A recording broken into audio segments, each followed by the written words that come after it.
ready? Is you ready? You say you ready? Whole squad ready?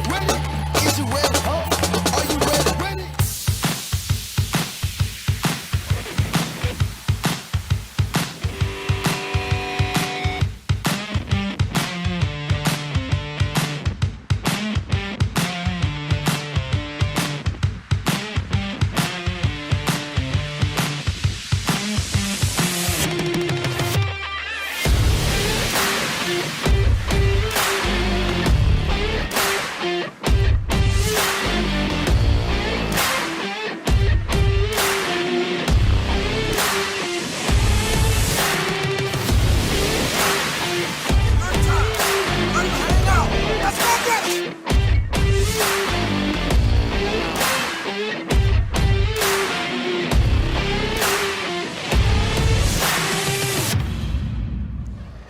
Good evening and welcome to Fighting Patriot Football via YouTube on JohnCurtisPatriots.com.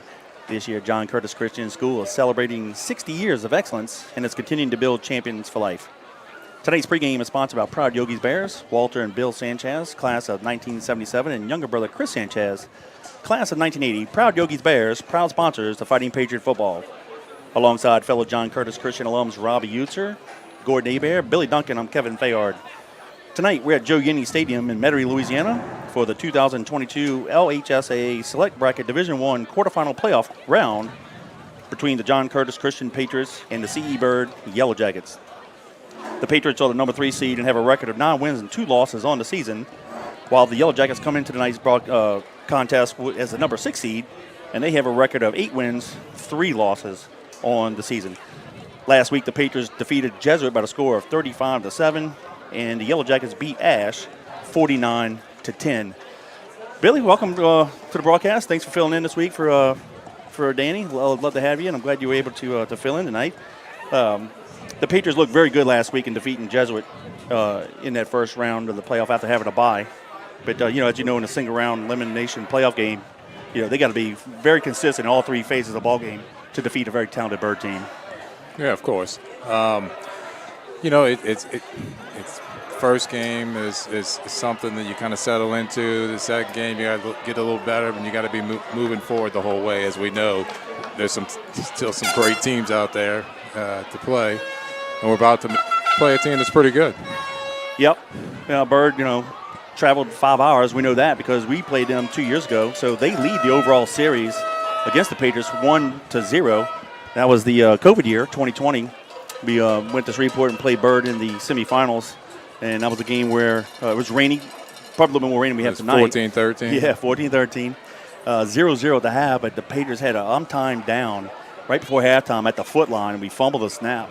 Missed opportunity there. We ended up having 5 turnovers, and, had a 13-7 lead going late to the ball game, and Byrd scored a touchdown. And unfortunately, when we scored our second touchdown to go up, take the lead. We missed the PAT, make it 13-7. Unfortunately for us, but good for them, they made their PAT and won by the score 14-13.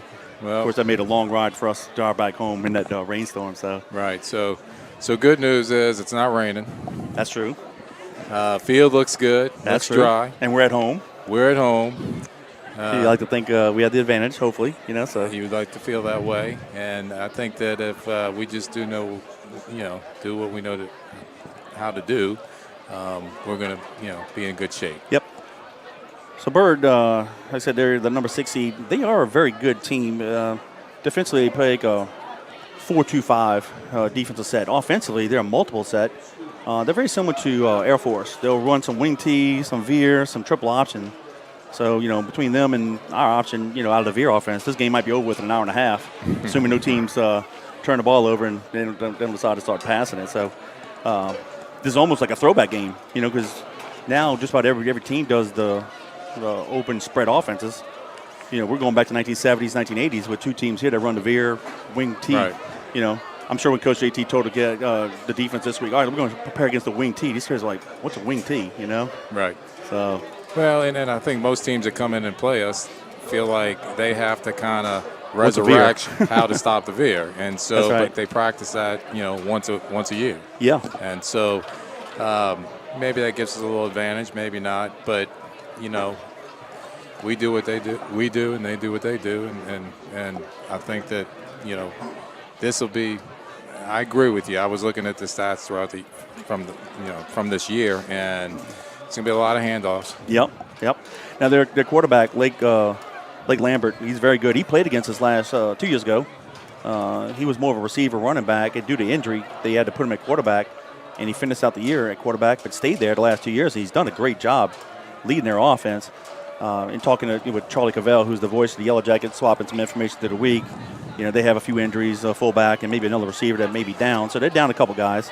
But the few other guys they got, Devon Strickland, their running back, and then receiver Jackson Dufresne, who coincidentally is a nephew of fellow Patriot Jacob Dufresne, who graduated in the mid-2000s and ended up going to Kentucky to play ball for the Wildcats. Those are basically the three studs. So Lambert, Dufresne, and Strickland will be the three guys we need to watch on offense. So, I like our chances. Concerned. We didn't play our best against Carr to end the season, and we had a bye. So the poor kids, Patriots had to sit and stew on it for 2 weeks. Right. But they came out last week and played really well against Jesuits. So that was, comforting. Sometimes stewing is a good idea. It helps you. We're going to pause for an invocation and playing of the national anthem.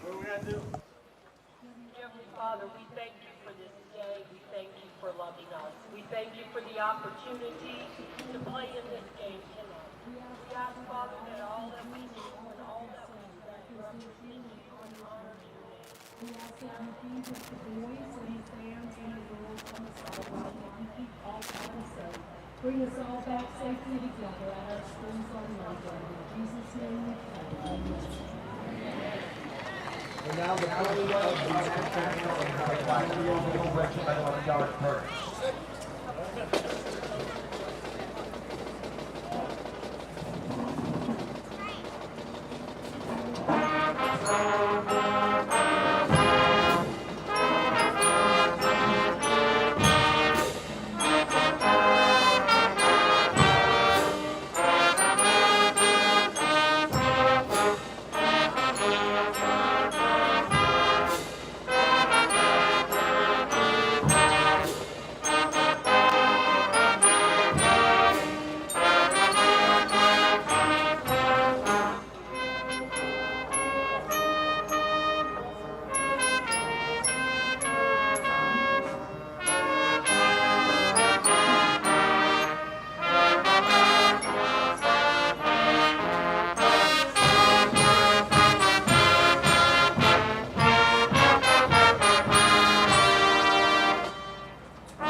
Welcome back to Fighting Patriot Football via YouTube on JohnCurtisPatriots.com. That was Miss Debbie User with the invocation, and of course the Colonial Regiment playing the national anthem alongside Billy Duncan. I'm Kevin Fayard. Happy to have you tonight as the Patriots take on the Byrd Yellow Jackets in this quarterfinal Division I bracket playoff round. Again, we want to thank Proud Yogi's Bears, Walter and Bill and Chris Sanchez, for all their support through the years. Thank you guys for always being our pregame sponsor. Billy, Coach JT's in his 54th season coaching the Patriots. He currently has a record of 612 wins, 77 losses, and 6 ties. And as I mentioned earlier, the all-time series, Byrd leads it 1-0. They won that only contest in 2020. And if you guys listen to us in the live broadcast and you want to interact with Danny Force Abbott, Billy and I, send a text message to 504-259-7690. Again, 504-259-7690. Leave your name and location. We'd love to give you a shout. And look, we all got a few right now. Connie, Linda, and Teresa, they live in Kentwood. Listen to us. Appreciate you. Jeff Bonet watching from the hunting camp at Natchez. And then a very good teammate and player of Billy and I back in 1987, Gerald Mitchell checking in. We appreciate you, Gerald. He's always a loyal listener.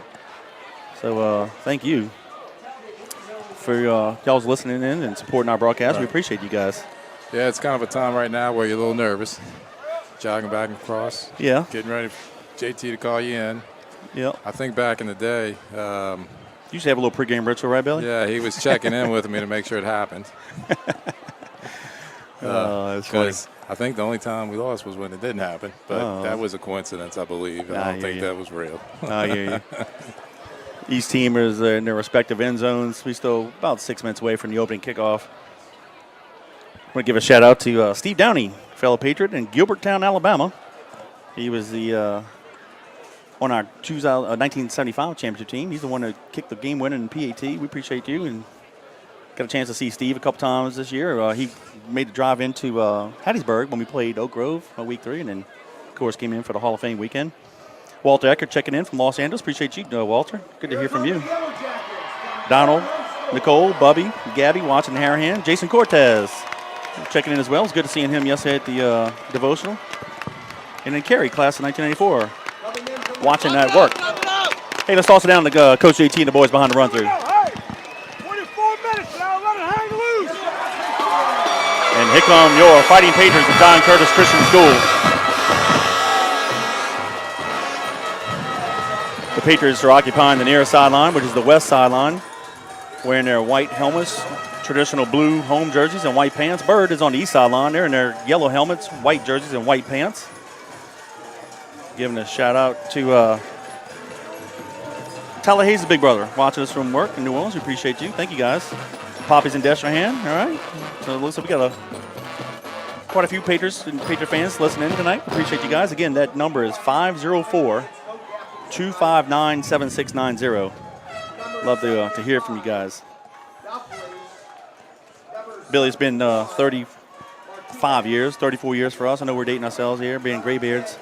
You know, I seen year in '88. We had to travel this week to a meet. You know, it's a repeat of the '87 state championship game against a meet and hostile environment. And the game was a little closer than it should have been due to our turnovers. But what do you remember for some of our quarterfinal games through the years? Actually, probably the Carroll game. Well, that was a semifinals, yeah. Yeah, well, I can't count. So, but you know, that's more like what these guys had to go through, right? So Byrd had to basically come from the same distance that we had to go to, and just so you know, we won that game, but it was a little rough at the beginning. Oh yeah, in the first half. So, but anyway, that's probably the one I remember the most because, you know, in that first half, you almost close. Just didn't feel like it was going to happen. No, you're right. But the gentleman that's right in front of me, Coach Rob, Yeah. and JT sat down and changed up the blocking, and the second half we came out Pull 'em up. on fire. Yep. So, Hey, give a shout out to Luke Charpentier, watches from Fayetteville, Arkansas. Brian Strapolo checking in from Compton. Good seeing you yesterday again, Brian. Joe Gustin in Southern Oregon. Jerry and Chantel Savan and Bay St. Louis at the camp. Appreciate you guys. Hey, Billy, you got a friend here watching in Shreveport. Says Go Jackets. Watch. Hey, to that fan, text us again and just type your name so Billy knows who that is. But Billy already has a fan. Listen, checking in. Good to hear from you. And if you've got any other Byrd fans listening, by all means, they can check in as well. And give a shout out to my partner, Danny Wimpron. He couldn't be with us tonight. He's coaching the JPRD, I want to say East and West Bend, Paris All-Star team. They're in Gatlinburg, Tennessee. So good luck to those guys. And checking in for the Cherriers and Porters. Thank you guys for checking in as well. So we're seconds away from the opening kickoff here. The Patriots will get the ball first, and we'll be going left to right. Kicking off for the Byrd Yellow Jackets will be Abram Murray. Deep for the Patriots, the near side halfback will be Tyler, and far side halfback will be Prout. So y'all sit back, relax, and enjoy the broadcast. Let's go Big Blue, Johnny and Holly checking in from Harahan. Appreciate you guys as well.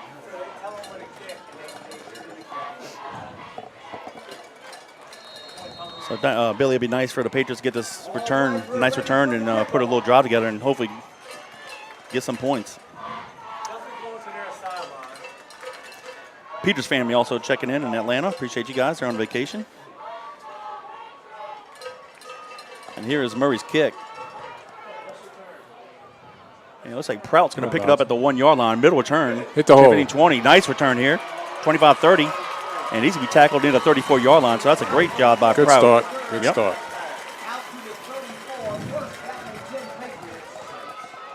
A lot of times these first two plays, like we were talking about before we came on, kind of can make a difference in the beginning of the game. Yep. It's John Jordan. He played for Byrd in that 2020 game. He's the one that recovered the fumble right before half. So, hey, thanks for listening, and I hope you enjoyed the broadcast. It'll be 1st and 10 Patriots from their own 34-yard line. Bruno is the quarterback.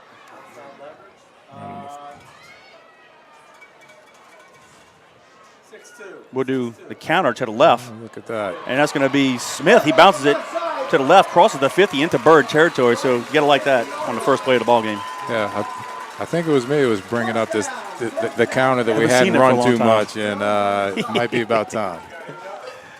They were just setting it up in the last two games. Yeah, you're right. So the Patriots get a nice pickup on first down. See, this is going to give them confidence when you get 20 yards on the first down. And now we can set into our option. 1st and 10 Patriots from the Byrd. Good read.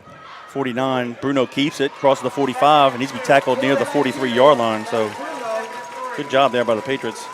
Actually, it looked like he was going to hand off on the option, but he did, and he pulled it, and he was smart and followed the running back in the gap. They actually gave him 7 to the 42-yard line, so it'll be 2nd down and 3.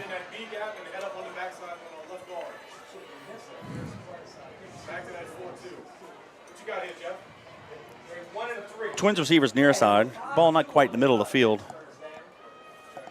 And Bruno is going to check off with 10:50 to go in the quarter. This is the opening drive. We'll go to the left. Good job. Hand off to the running back, and it's going to be Touchdown. Prout going to take it. And is he? Yes, he's in the end zone. 3 plays, and the Patriots punch it in for 6 with 10:39 to go in the quarter. And ran back to the weak side. Tight end was on the back side, the receivers on the opposite side, and made that read. And I'm sorry, 10. Prout, here's the running back. Yeah, Proud took it to the house, but the hole, great read, and the hole was there. Well, that's what you want to see from the Patriots. Opening drive. Nice return by Prout on the opening kickoff, and it only takes them 3 plays to punch it in. Patriots will line up for the PAT.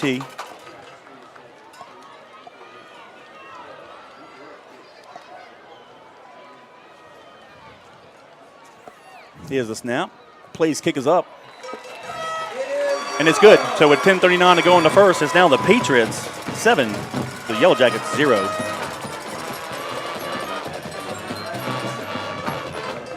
Billy, that was a 3-play drive going 66 yards in distance, burning 117 off the clock. And you can almost want to say it was almost all Prout. He had the opening kickoff return 33 yards, and then he capped it off for the 42-yard run off the left guard. Yeah, Proud was a big part of that. Give a little credit to the offensive lineman and so forth as well, because I think probably we don't do that enough as a quarterback and a running back and a receiver. But we came out sharp. And I think that's, we were talking a little bit about that before, is, Yep. Trying to get the game moving in our direction quickly. And, we couldn't have asked for anything better right now. Yeah, you're right. Alfonso will kick it off for the Patriots. Deep for the Yellow Jackets. Far side halfback will be Christian Jones, and near side Jackson Dufresne. Again, Dufresne is the nephew of fellow Patriot Jacob Dufresne. Give a shout out to Miss Betty and Mr. Vernon Walker. Listen to us in Phoenix. Appreciate you guys. Also, John and Jerry DeLome, listen to us. Appreciate you. And we got a note from Danny that Madden and the JPRD East Bank, the Parish All-Star team is playing in the championship tomorrow. So congratulations to those guys. Alfonso hammers it. It's going to be fielded by Jones at the 3. 10-15 comes near side. And he's going to be hit immediately. Great coverage there by the Patriots. 14. That's going to be Smith. Nice tackle. And Billy, we've kind of struggled in recent weeks on kickoff coverage, so it's very, very refreshing to see us get down the field and making a tackle at the 16-yard line. I didn't see the beginning of the Jesuit game, so I don't know how that started, but I can tell you that they got a lot of excitement on the Curtis side right now, and it started from the first kickoff. So the Yellow Jackets will take it over 1st and 10 of their own 16. They are going right to left. Blake Lambert is the quarterback. They have a single running back. Takes a 3-step drop, throws it near side, caught by Dufresne. He'd be tackled immediately at the 22-yard line. Gain of 6, he'll be second down and 4. So the option team comes out throwing. Why not? Give a shout out to Ryan Estes and the Estes family and friends listening to us at the Ponderosa up near Macomb, Mississippi, the hunt camp. Hope you guys enjoyed the broadcast and good luck with y'all's hunting. Have fun this weekend. Give a shout out to Miss Barbara Wimprine. Listen to us, we appreciate you. 10 minutes to go in the first period. Lambert on the center is going to hand it off to the fullback up the middle. Looks like no gain. Great job of the Patriots front. Mortor, Ackle. Looks like Brooks and also number 10, Horn on the tackle. Yeah. Great job there by the front guys. They're just going to give him a yard. It'll be third down and 3. 9:34 to go in the first period. Ball near Hassmart. They'll go to the right again, Hamp to the fullback, and he is going to fight hard. And I believe, Billy, he may be about a yard shy. He got it to the 25, needs it to the 26. He's short. It'll be 4th and 1.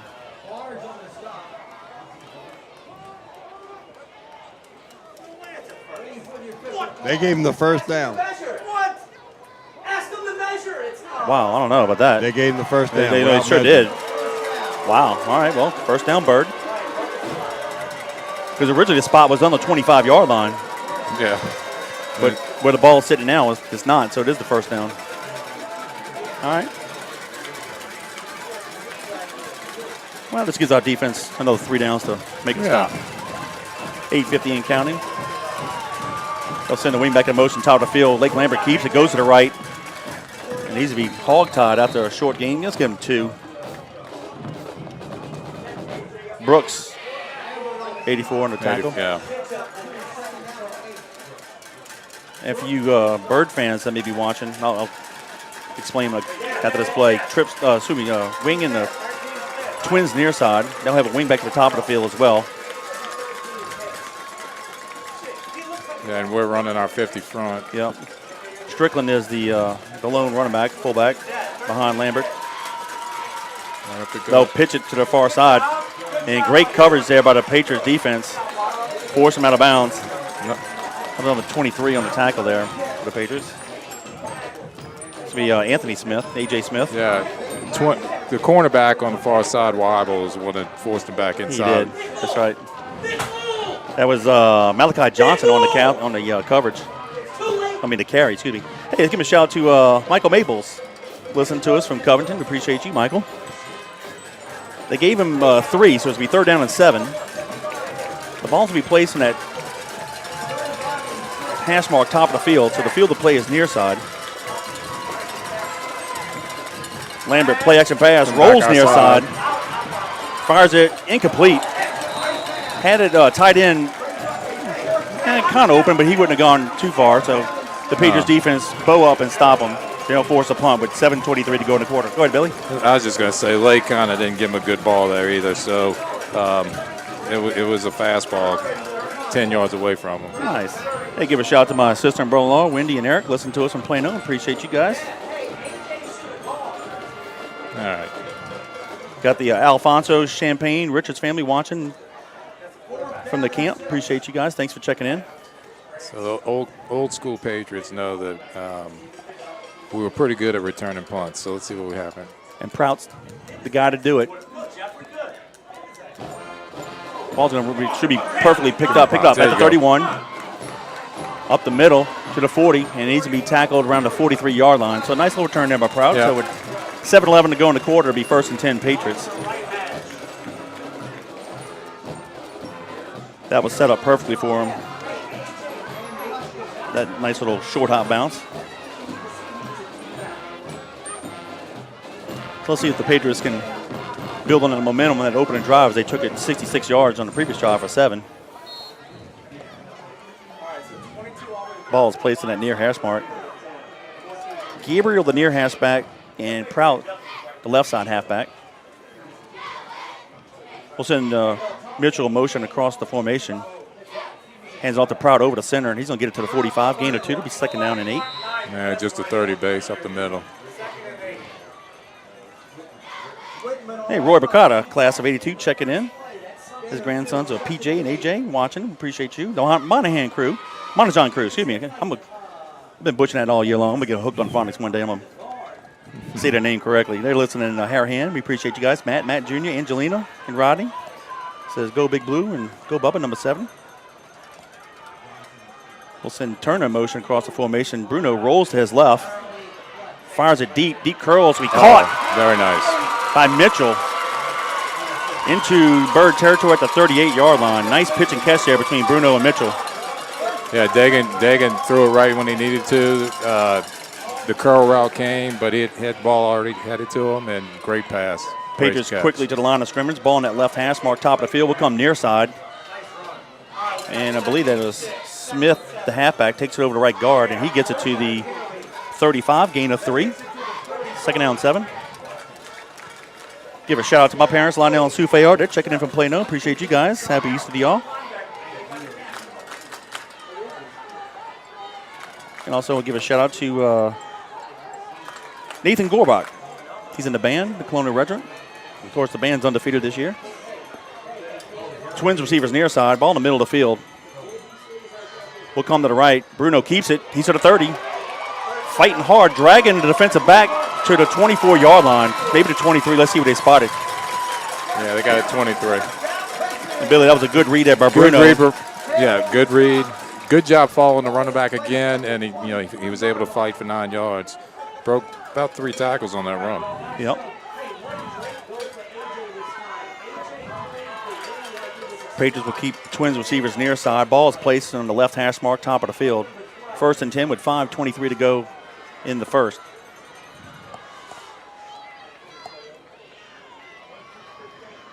Quarterback keeper right up the middle, across the 20, and he'll get it around the 18-yard line. Nice run there on 1st down. Hey, Gordon, what's the mood on the sideline? Is it better than it has been in recent weeks? Oh, yeah, much better. A lot more energy? Yeah, a lot of energy on the field tonight. Awesome. Hey, let's give a shout out to the Ogerons. They're in Dizzy World.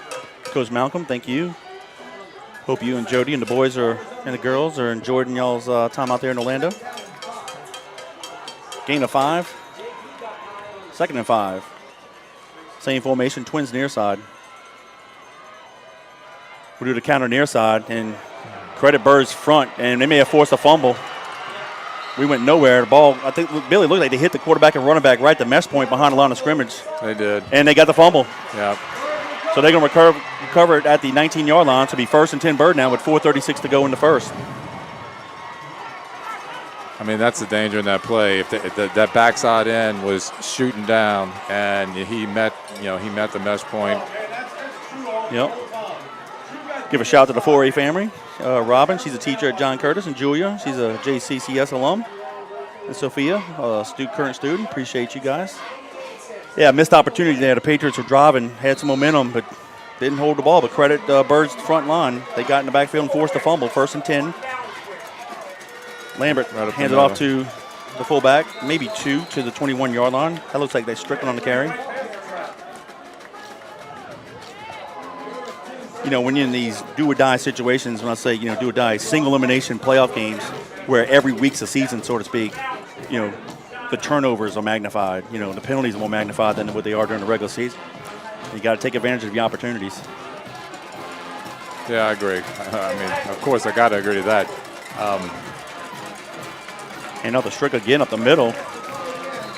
And they're going to mark him down around the 23 maybe. So it should be around 3rd and 5. But Go ahead, Billy. Yeah, and I agree with you on the fumble and so forth, and we don't need any of that to happen.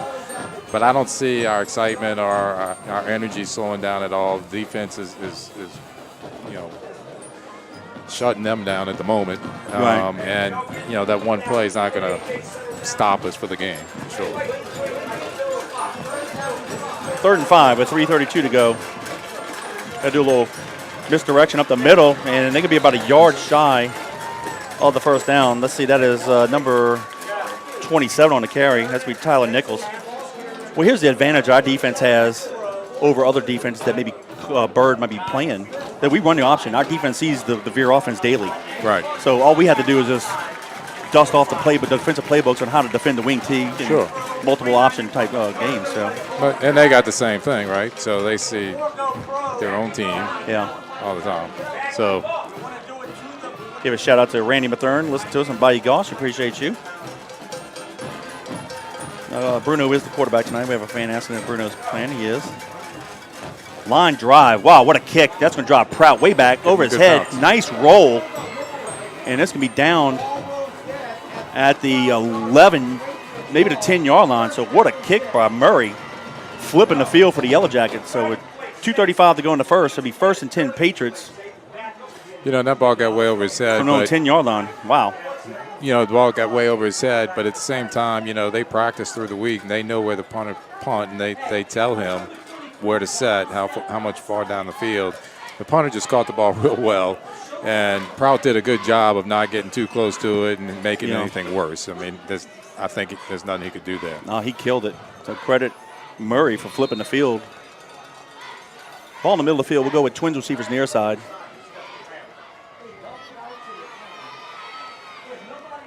Power play near side. That's going to be Gabriel.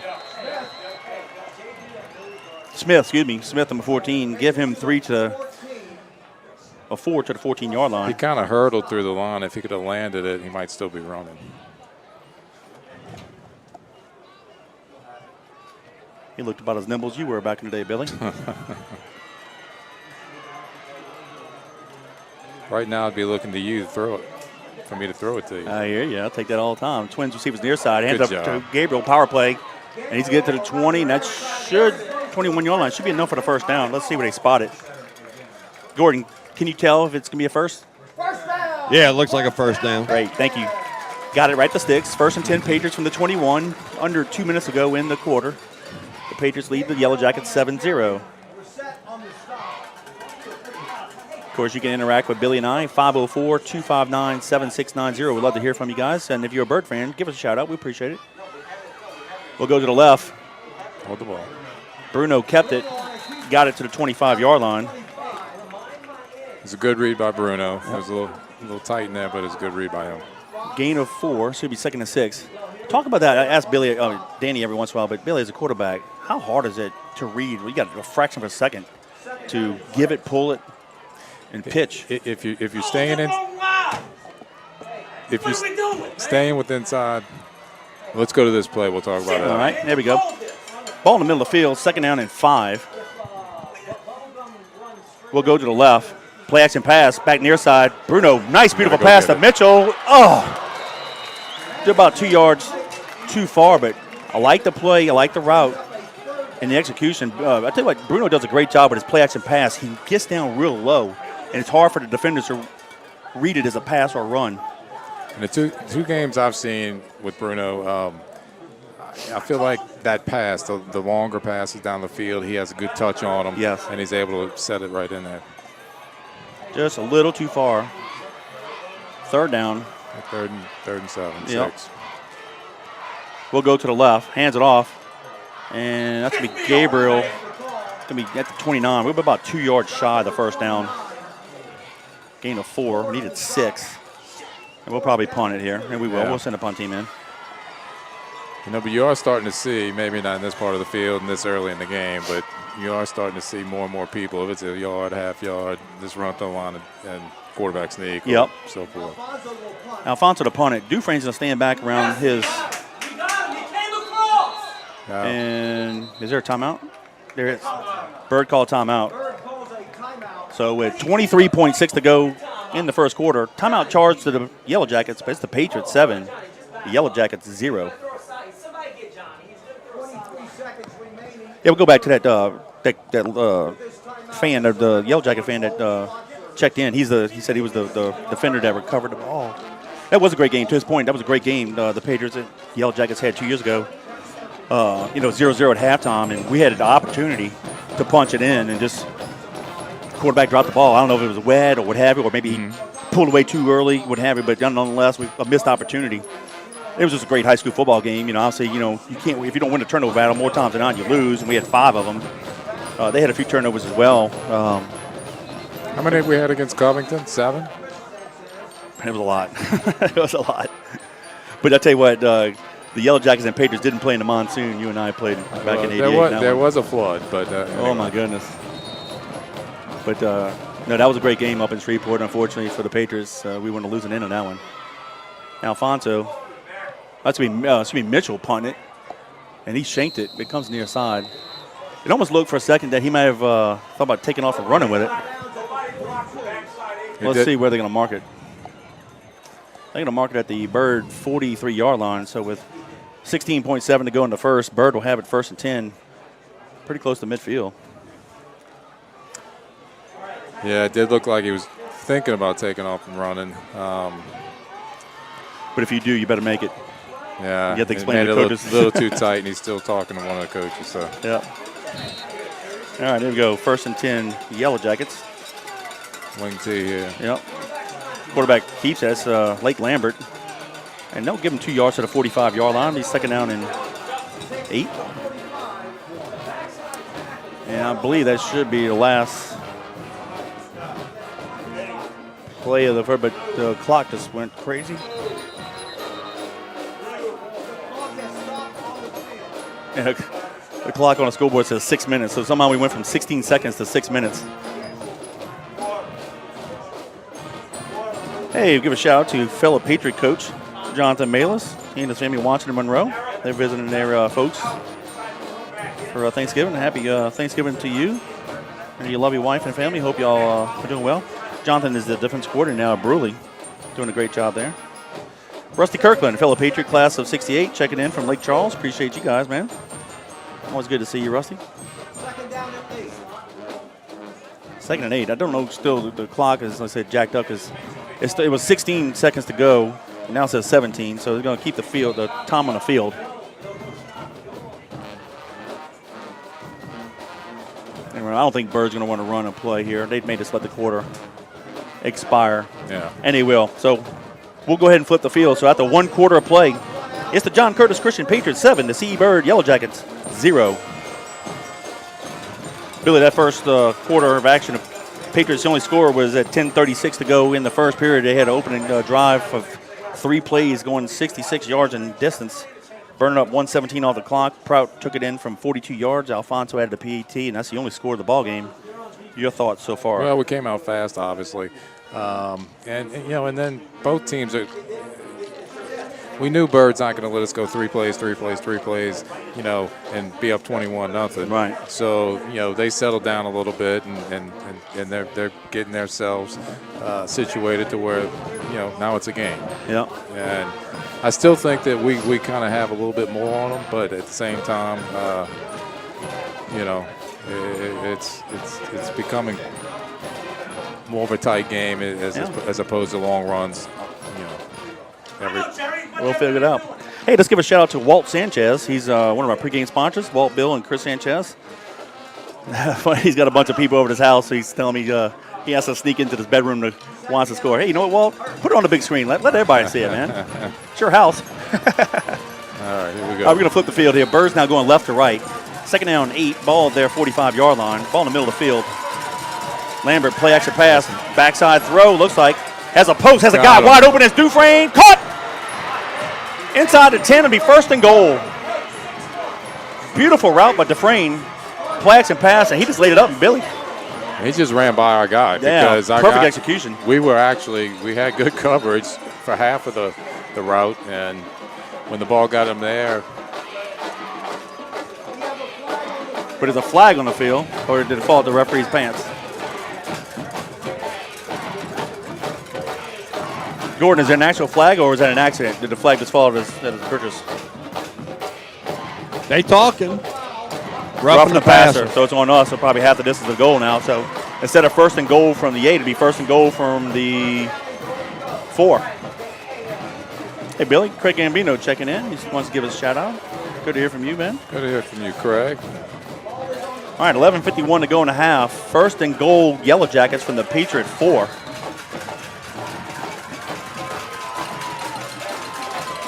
Lambert hands it off to the halfback, up the middle, touchdown. So the quarters just flipped, right? They went 2 plays, maybe 3 plays, and got a touchdown, kind of like the beginning of the game. Desmond Simmons on the 4-yard carry makes it 7-6 with a PAT pennant, but there's an injury injured Yellow Jackets, so it'll be an official timeout.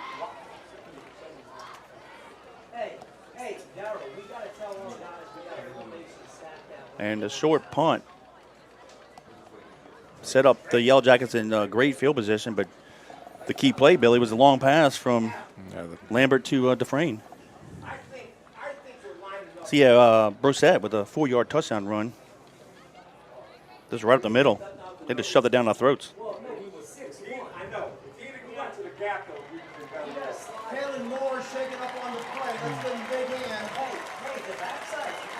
Moore is the injured Yellow Jacket. He's walking off with a little help. I hope it's nothing too serious.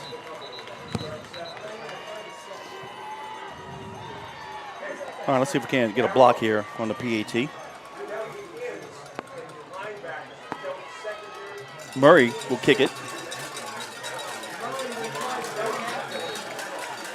Fox will hold it.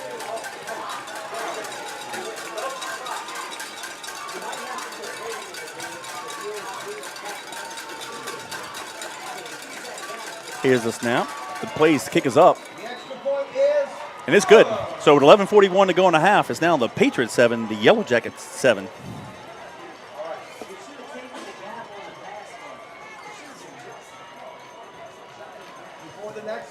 Well, we have to make it a very good ball, which we knew it would be a great ball game. Well, the way it started, I was hoping it would continue that way, but you're never going to get your wish always, so got to keep playing. Plenty of football to be played. We appreciate everybody watching tonight's broadcast. And again, if you want to interact with Billy and I, send us a text at 504-259-7690. Give us your name and location. We'd love to give you a shout-out. Even if you're a Yellow Jacket fan, we'll give you a shout-out. No problem with that. Yeah, that long pass for Byrd, it was just set up well because it kept running, option. But it was really a one-on-one. And actually, when I first looked at it, our guy was right there with him 30 yards down the field. Then when I look back, because there's a post in between me and the place. Yeah, that was a 49-yard pitch and catch. Yeah. Then the Byrd receiver was about 4 yards past our DB and just ran right under the ball. That's because his uncle is a Patriot. That's why it runs in the bloodline. Murray to kick it off left to right. Hammers it deep. And just ran right past Prout into the end zone. But we'll have it 1st and 10 at the 20. That ball didn't get about 8 yards off the ground. Maybe not even that much. Almost Maybe like 8 feet off the ground. If you were playing when you played first base, it's either first or it's third. like a hot shot coming right at you. Exactly. All right, let's see if the Patriots offense can get back on track here. I mean, we moved the ball just on the last drive. We had the punt, but the drive before that, the turnover. See if we can't clean a few things up and put some more points on the board here.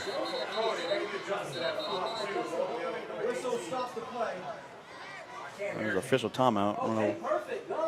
That was an issue with the chain, looks like, on the far side.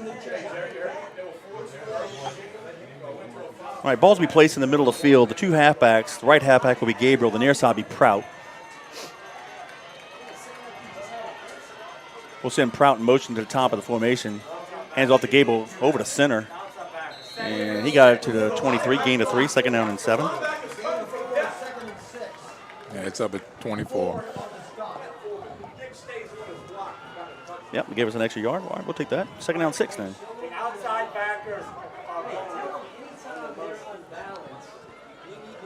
11-19 and counting in the half.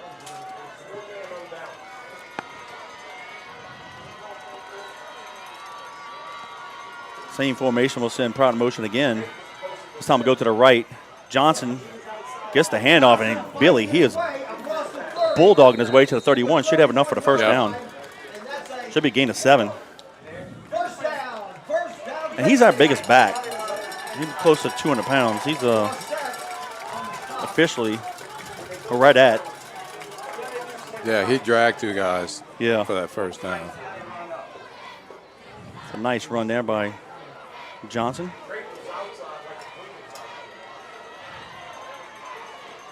Johnson and Gabriel, the halfbacks, ball in the middle of the field. Same formation. We'll send Gabriel motion to the right. Go back to the right. Johnson got tripped up, but he somehow crosses the 35 to the 37-yard line. Gain of 6. Big 6. And just watching a quarterback go down the line, it's setting up to pull it. Well, none of that. 3 consecutive plays. We send the near side halfback in motion. Or they setting up a pass to the flat spot or a rail route maybe, you know. Ball on the top of the field this time. 2nd down and 4. Bruno is checking off the line of scrimmage. We'll go to the top of the field. Hand off, but a short gain. Maybe to the 39. So it'll be 3rd down. Let's call it 3.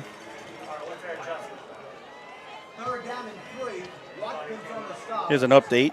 Brother Martin is up north with Northwood at Shreveport, 16-0. We appreciate that fan checking in and give us the scores. The winner of this ball game plays the winner of Carr and Catholic. So if anybody has updates on those games, feel free to send it to us. 2 tight ends split near side. They got Bruno, 6 guys. They got a 6-2 right here. Yeah. We'll go to the right. And I believe we had the first down by maybe a half a yard. I believe that's Johnson on the carry. Let's see. It is the big boy, number 34.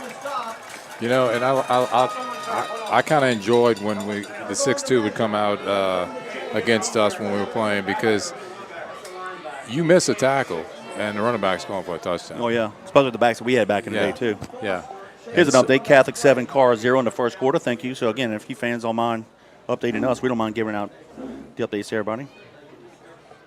So, yeah, I failed to mention that in the pregame, that the winner of this ball game will take on the winner of Catholic and Carr. The north side of the bracket, Warren Eastern is playing Karen Crow, and Brother Martin is playing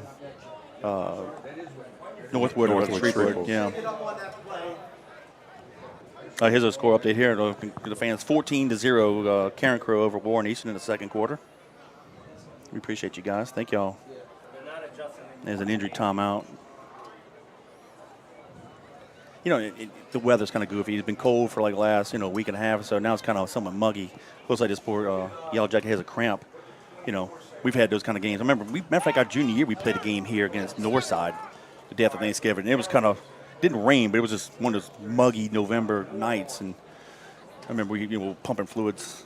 Who did we play? Northside, out of Lafayette. I don't remember that one barely. Well, we won. Well, we had to win if it was the playoffs, but that's right.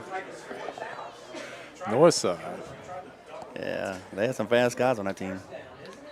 You know, one of the biggest things that, and probably learning event that I had is, remember when McCready got hurt our 86, sophomore year, and so right here at EJ, I had to go in and basically play the whole game because he got hurt on like the third play of the game. Yeah, it was early. And who were we playing? Jonesboro Hodge. You can tell I don't pay attention too much to who we played, but hey, as long as you came in the huddle and you let us a victory, that's all we cared about, right? So, but I want to say it was like a 28-7 game or something like that. We won. But going into the next week was the state championship, and unfortunately Matt couldn't play. So it's a lot different when you prepare and the other team prepares for you, and so forth and so on. And what I mean by that is that when you're jacked up to go on the field, when someone gets hurt, you don't think about it. You just go do it. Yep. And, you have all week to think about it and so forth. And unfortunately, we lost that, which in my mind I blamed definitely on me, the whole issue. But at the same time, it was a learning to actually improve and work harder and so forth. And then you and I got lucky and we won 2 more. Well, fortunately for you and I, again, our sophomore year we lose that state championship game, but that was the fuel to the fire because we remember how bad we felt after that game. That's not going to happen again. And fortunately for us in 87, 88, we were champions. And no, that's not happening. And our junior year, we had Stewart in the backfield, Mike Stewart, and Gerald Mitchell. He's dominant. Gerald Mitchell, exactly. And then, next year was a little different. But anyway, back to this game. Yep, there we go. 1st and 10 Patriots. Tight twins near side. Under 9 minutes to go in the half. Bruno comes near side, keeps it. He's going to fall forward, maybe 2 to the 43-yard line. Let's go 2nd down and 8. Yeah. Alfred Regas Jr. watching he's also watching the Baton Rouge Catholic. He's going to give us some live updates. We appreciate you. Thank you. And there's still 7-0 Catholic over Carr. Oh, make it change to 14-0 with about a minute to go in that quarter. So we appreciate those updates. 8:35 and counting. 2nd down and 8. We'll go with tight twins near side. Same formation. We'll come near side with the pitch. Oh, we can't turn the corner, or can we? Nope. Proud to be tackled for a loss. I tell you what, credit Brooks Brissett on the tackle. He got in the backfield and just pursued Prout and would not allow him to turn the corner. And it could be a loss of 5, so it'll be 3rd down and out 12. That was just a great defensive play by Brissett there, Billy. Yeah, definitely a great play by. He stayed in the spot. And that, one of the things with an option offense, you do need to stay in your spots and not get out. Yeah. And he was there, and the ball came back. 3rd and 12. We'll send Gabriel motion across the formation. Those little hits far side of Turner on the far sideline. He's going to get around the 46-yard line. This will be 4th down and probably about 7. We'll have to punt it. So look like another positive drive. But due to the nice defensive play by Brissett, it sets the Patriots back, and if we just kept it safe on 3rd down, we'll punt it here. And it looks like Mitchell will be the punter again. Or will be? Yeah, we'll go punt it. Dufresne will stand back around the 25. Ball's at the Patriot 46. When he get to the 49 for 1st down, should be fake it. Let's see. We're not. We'll kick it. Line drive kick. Give us a good roll. Oh, what a roll. Nice roll. Get that. Inside the 10, inside the 5. Pick it up, play boys. with it. Oh, we let it go in the end zone. What are we doing? We had it perfect. We could have downed it at the 1 or inside the 1, and we let it go in the end zone. Completely lost track of where he was. Oh, mental error there. And that allows Byrd now to get a 1st attempt on 20, but that would have been huge. We had it set up perfectly. The ball should be sitting on the 1 right now. Yep. Well. And I want to say that I saw that in the St. Aug game, too. There was another game. It was either this one or the St. Aug or Carr game. We did the same thing. So with 7:26 to go in the half, Byrd catches a break, and it'll be 1st and 10 at their own 20. Here's an update. Brother Martin up on Northwood 19-0. And that game's in the 3rd quarter, so they must start that early, it looks like. All right, defense needs to step up here. Lambert hands. No, he's going to keep it. Fake the handoff. Maybe a half a yard. They stepped up right there. Yep. Barnes on the stop. Half a yard, but let's just call it 2nd down and 9. All right, defense, got a bow up here. Oh, it looks like there's an injured Pedro. He might have a cramp too, so. Injury timeout on the field with 7:03 to go in the half. It's the Patriots 7, the Yellow Jackets 7. Well, Billy, your thoughts so far? Well, I mean, it's a good high school football game. Yeah, that it is. That it know, is. We knew we would be. As the game began, I had some hopes that maybe we go up 21-7, something like that. But, there's still time. Bird's a good football team. No, they are. Oh, there's plenty of time. Well, I'm not saying we won't in there. Yeah, no. I mean, they're not a 6 seed for nothing, though. You know? Yeah.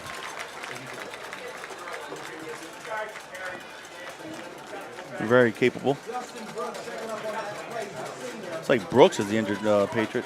He had a leg injury and was out most of the season, so I wonder if that was. Maybe a little bit of. Yeah, has something to do with it. Looks like he's walking pretty well right now.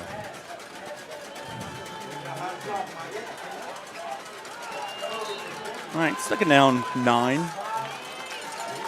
Clock is rolling. We're under 7 minutes now.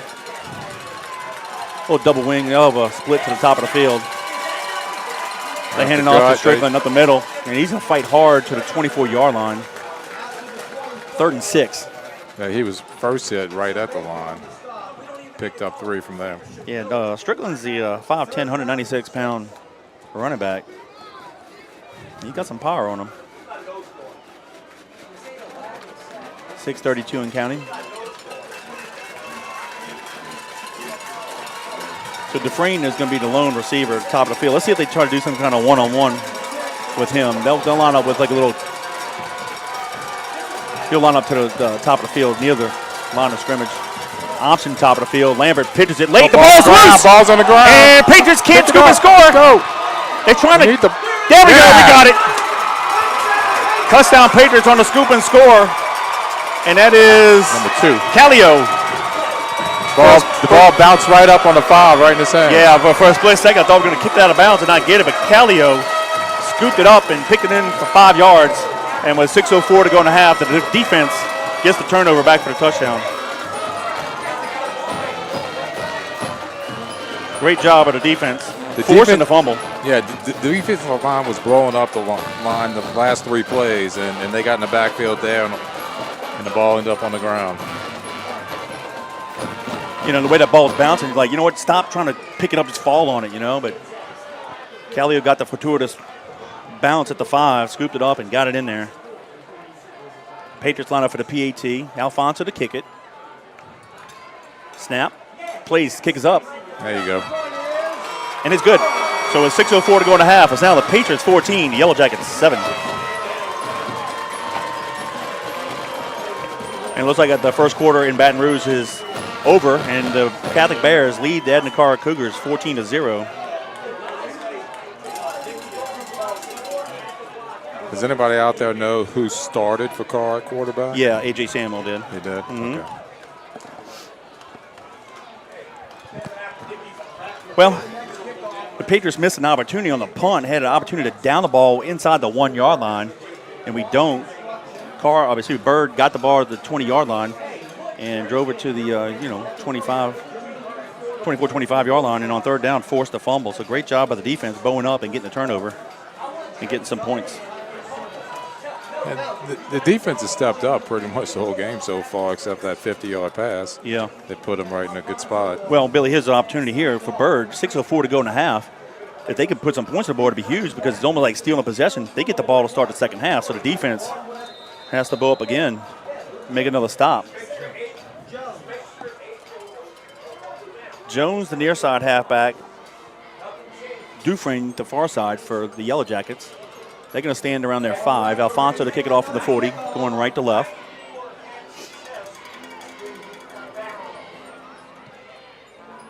Little sky kick near side. Jones from the 10, 15, 20. Good coverage. Yep, great job there. Tackle him at the 25-yard line, 24-yard line. That is number 25 for the Patriots. Give him a little credit there. That's Trey Brown. So great job so far on the 2 kickoff opportunities by the Patriots. It'd be 1st and 10. Yellow Jackets, coincidentally, at the 25, where they had the third down play when they had the fumble. 5:58 to go in the half. And no need for the Yellow Jackets to panic. They can still run their offense. They don't have to start chunking it, per se. But I would like to think at some point in this drive, they may start doing some play-action pass and maybe try to get another deep pass to Dufresne, probably. Maybe. They may just do what they do right now because, it's still a 7-point game. Yep. Ball's on the ground again. Yep. They had a pulling guard, and the guard ran into Lambert and basically tripped him up. Loss of 2, second down 12. Yeah, the right guard was pulling left, and he stepped on his foot, on the back of his foot, and tripped up the quarterback. That typically doesn't feel too good on the quarterback's foot. No. Especially when the guy's 235 pounds. Or bigger. Option top of the field. This time they make the pitch. Nice with a run. Oh, it's a foot race. Can the Patriots get him? He's across the 50, 40, and now near the Patriots 39-yard line. That is number 27, Tyler Nichols. Took the pitch, and he had a huge hole on top of the field, Billy. Yeah, they ran the wing T, went to the left side. Quarterback got a little bit outside and hit the pitch run back, and there was nobody left. Now they move it back to the 41-yard line. Yeah, good thing for us. We had good angles going to get the running back down the sideline. Chief Hutchin checking in. Appreciate you. So now with under 5 minutes to go in the half. But again, it's a big play, right? So that's a 35, 38-yard play. We had a 50-yard play. They'll do option near side. Get the pitch, turns the corner. Horn with the tackle. There's a flag in the play. That was Malachi Johnson. I'm pretty sure we got a hold. Okay. He got tackled at the 35, but tell you what, they're starting to get some momentum hitting the corners here. I like to watch Horn. Yeah, I told Danny, Horn gets to both sides of the field. For you Yellow Jacket fans watching, Horn is the equivalent of LSU's Harold Perkins Jr. He covers the field very fast, kind of like a spine in the quarterback. He's a 110-meter hurdle champion. Very fast, and like you see on the replay here in the booth, he got there in no time. No, he's fun to watch. Yeah, he is. So the holding penalty moves the ball back into Yellow Jacket territory at the 49.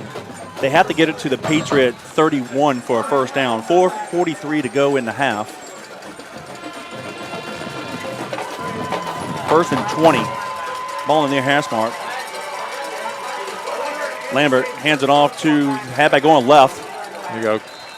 Gain of 3 to the Patriot 48-yard line. Yeah, that's going to be Nichols again on the carry. Number 23 on the tackle. A.J. Smith. Second down, let's call it 17. Smith on the stop. They'll keep the ball in the middle of the field. Second down and 18. So in a way, that penalty, was huge for us defensively because it kind of somewhat broke the momentum. Yeah. And obviously it makes it long distance, but they can still convert. They have the athletes to do it. Second down, 18. Going deep. Yep. Pass inside to Dufresne, and just a little too far. Dufresne, the intended receiver, he's covered by Hayes. Yep. It's a good job by Hayes. He's right inside of him. 3:49 to go in the half. It'll be third down, 18 Yellow Jackets from the Patriot 48. If I'm Blake Lambert, I might throw it a little short on these long balls because of his of 13's height, Dufresne's height. Let him go get it.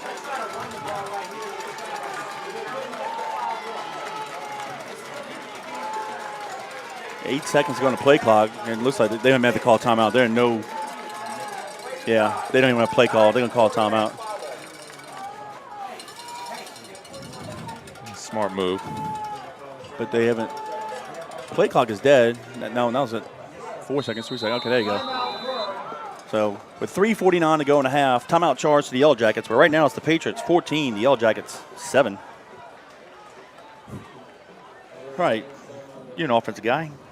If you're Byrd's offensive coordinator, what would you do here? 3 minutes, 49 to go in a half, third and 18. Since they've got everybody kind of in the middle of the field, and they really got, they got a receiver on one side and maybe a receiver on the other side. But 13, I would think there's so much space out there because we got to get all in the middle with our defense, and there's so much space out there. You could have a back shoulder throw, and it doesn't even have to be that hard of a back shoulder throw. Just make sure you got a lot of space between you and the sideline. That like when that last pass play that went down the sideline here that was overthrown, but they were going deep. He stops at the 20. Our guy's probably still running. Yeah. Because he doesn't. Now, would you try to get it?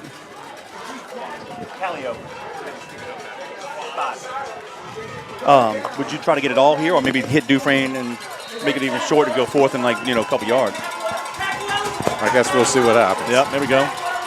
Third and long. He was offside. Back to pass. They're going to do us back. Yep, there's a flag in the play. Illegal motion on Byrd. They will set up a back screen. I tell you what, Well, they showed us what they were. Yeah. In the play. Jason Curtis read it, but if, hopefully we would say Jason's gonna make the tackle. If not, we would be in trouble because that running back would have caught the ball and had the whole sideline.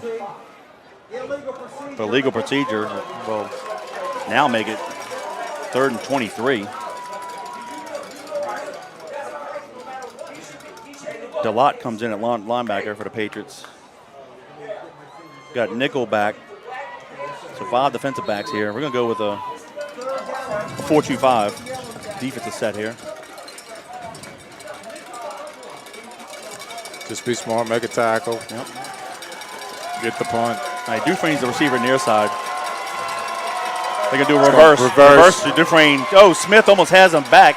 Patriots do not make a tackle on Dufresne. Darn near gets the first down. He's be shy. Let's see, did he step out around the 37-yard line? So now it's be 4th and 6. Yeah, and Wow. they got on that backside, but we missed a couple because we Yeah, should we have did. made up around the 45. A big run there by Dufresne. Now they're going to line up for a field goal. This will be a 55-yarder. Ball's being placed at the 45. Murray to kick it. All right, let's see. This is probably the longest ever made against this. Should he make it? We're calling timeout. Yeah. Wow. 55-yard field goal attempt. I'm not sure we didn't have 12 guys on the field. We'll count them. No, we get 11. Okay. So with 3:36 to go in the half, timeout charge of the Patriots. It's the Patriots 14, the Yellow Jackets 7. Now, we've seen so far in the kicks, Murray does have a strong leg. So I'm not doubting he may not be able to get it. But do you kick it or maybe do a fake? Well, from here, it kind of looks like a middle linebacker, so he might have a strong leg. He's 6 foot 203. That's pretty big for a kicker. Unless you, what's the guy from Florida State, Janikowski? Yeah, big He boy. was probably the biggest kicker I've ever seen. They grow him differently in Europe because he was one of the Eastern European guys. All right. So they'll keep the field goal unit on. They'll place it in the left hash mark, top of the field at the 45. So it'll be a 55-yard field goal attempt by Murray.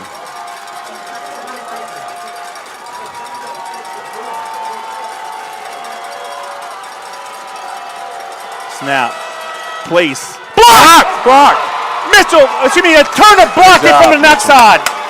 He came in from the near sideline, got in and swatted it.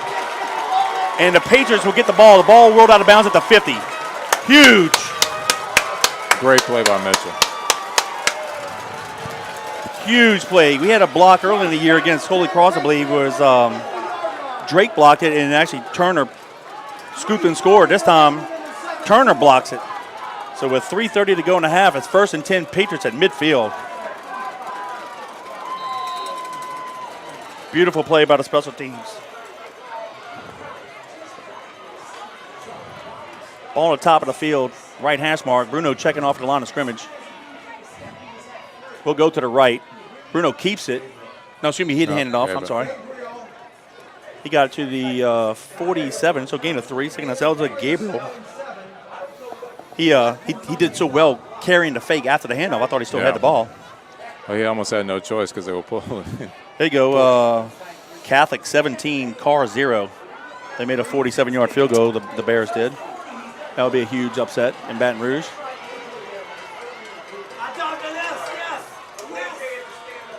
Option near side. No, they handed off to Prout up the middle, over the center. Got to the 45, so it'll be 3rd down and 5. Gain of 2. But you know what, though? Go back to that Carr game. They're so explosive. And I know Catholic's good. 17 points would not be a safe margin right now if I was Catholic. No, I agree. And obviously I don't think any of us would have thought, okay, it's going to be 17-0 Catholic. Not that Catholic's not a great team, but it's just Carr's been running through everybody. 2 tights, split near side. Bruno's checking off for the line of scrimmage. 3rd down 5 from the Yellow Jacket 45. We'll go to the right. And I'll tell you what, they came after Bruno. Great read. He gave it off, and the halfback got it to the 39-yard line. Gain of 6. Well, and part of that, too, with Bruno is that Gabriel on the carry. He's running great. He's running into the line of scrimmage, and when he's handing off, his hands are literally to the last second. And when he's trying to pull out, that's how he got flipped around right there. It was just a good read by him. Under 2 minutes, 1:55 to be exact and counting. 1st and 10 Patriots from the Yellow Jacket 39. Ball in that right hash mark.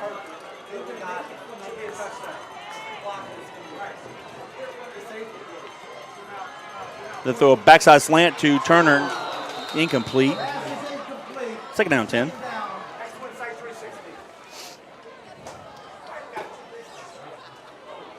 Watching a replay here in the booth. He had him open. Yeah. Here's the update. Brother Martin 22, Northwood 7. That's a 4th quarter score. Thank you. Appreciate all you guys giving us updates. We don't have a screen with the score, so thank you all. And we don't mind relaying a message to all the other listeners. Tight twins near side. or we call it, tight twins right at the end of the line of scrimmage. We'll come option near side. Prout, can he turn the corner? He does. He's to the 35, spin move, 30. Good, baby. Inside, 25, 20, 15, he's to the 10, he's to the 5. Touchdown, yes! What a run by Prout. I was about to say, that was all Prout. Holy mackerel. He put a couple spin moves inside the 35, again at the 5-yard line and got in the end zone. And with 1:27 to go. Go ahead, Billy. he had to get around the end that was tackling him 6, 7 yards behind the line of scrimmage. Gets around that, and he wiggles in and out of about 4 or 5 defenders for the touchdown. Wow, what a run by Prout.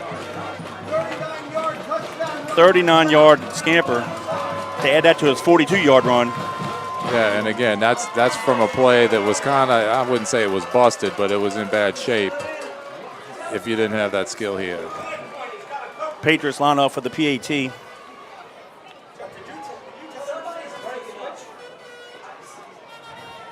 Here's a snap. Place kick is up. And it's good. So with 1:27 to go in the half, here's your score, Billy. Patriots 21, Yellow Jackets 7.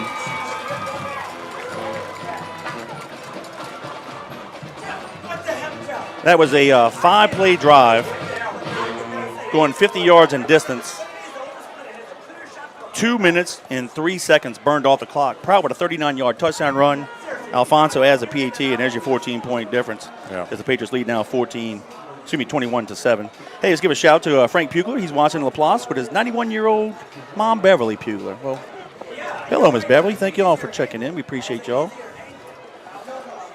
But, Billy, that was set up. The Yellow Jackets attempted a long field goal, and Turner blocked it, setting up 1st and 10 at the 50, and it only took the Patriots 5 plays to punch it in from midfield. You know, one of the things you and I talked about a little bit before the game was special teams. Yeah. You know, that was one thing that was hugely prideful back when we played. You know, and it looks like our special team has come to play, and they're pretty, strong right there. And, I agree. They're doing a great job. I would like them to see them catch the punt, not let it hit the ground. But other than that. And Alfonso to kick it off right to left. Hammers it near sides. We fielded around the 9-yard line, 10, 15, 20. And we sling him down at the 19-yard line. 19-yard. That's a Hayes, number 24. They're going to put him at the 20, but I'd call it the 19. I agree. That was Malachi Johnson on the return. Yeah. So with 1:22 to go in the half, the Yellow Jackets will take it over 1st and 10 at they haven't placed it yet. 20. All right, now look, they still got the athletes. They still can score, but then, 120 to the defense has to be on their toes because, again, the Yellow Jackets get the ball to start the second half.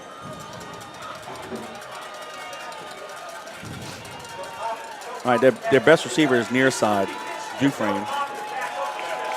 They have a split top of the field with double wings. Lambert on the center. He'll go to the left. He'll keep it on the left sideline. Oh, he got hit hard. Horn hit him, but he fell forward to the 23. And I believe the Yellow Jackets may have called timeout. Let's see who's. Yeah, Horn blew him up. Oh, Lambert has to come out. His helmet came off. He has to come out. Yeah.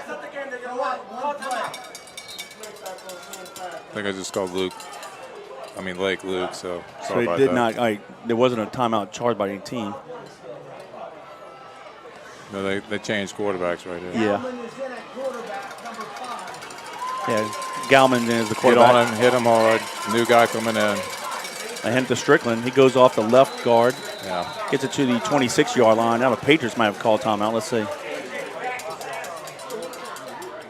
Yeah, we call timeout. We do. So with 1:09 to go in the half, timeout charge to the Patriots.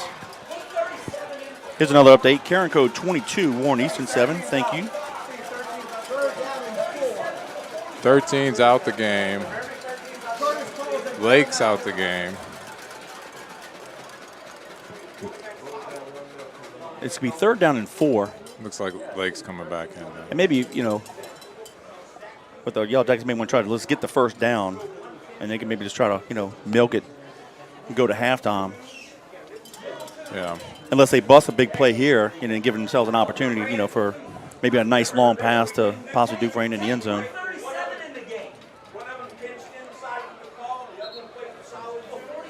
We hope you guys are enjoying the broadcast. If y'all want to interact with Billy and I, feel free to send a text to 504-259-7690. Again, 504-259-7690. Give us your name and location. And look, if you're a Yellow Jacket fan, feel free to reach out to us. We'll give you a shout out. All right, here we go. 3rd and 4, 1:09 to go in the half.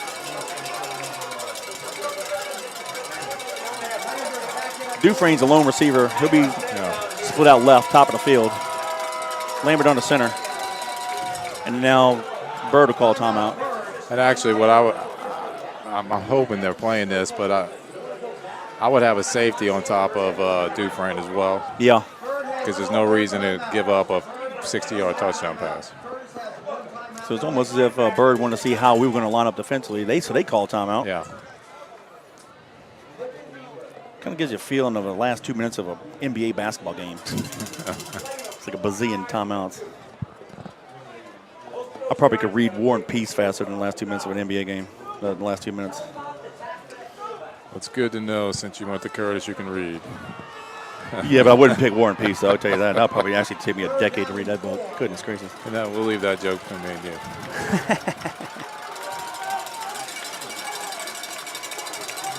All right, here we go. 1:09 to go.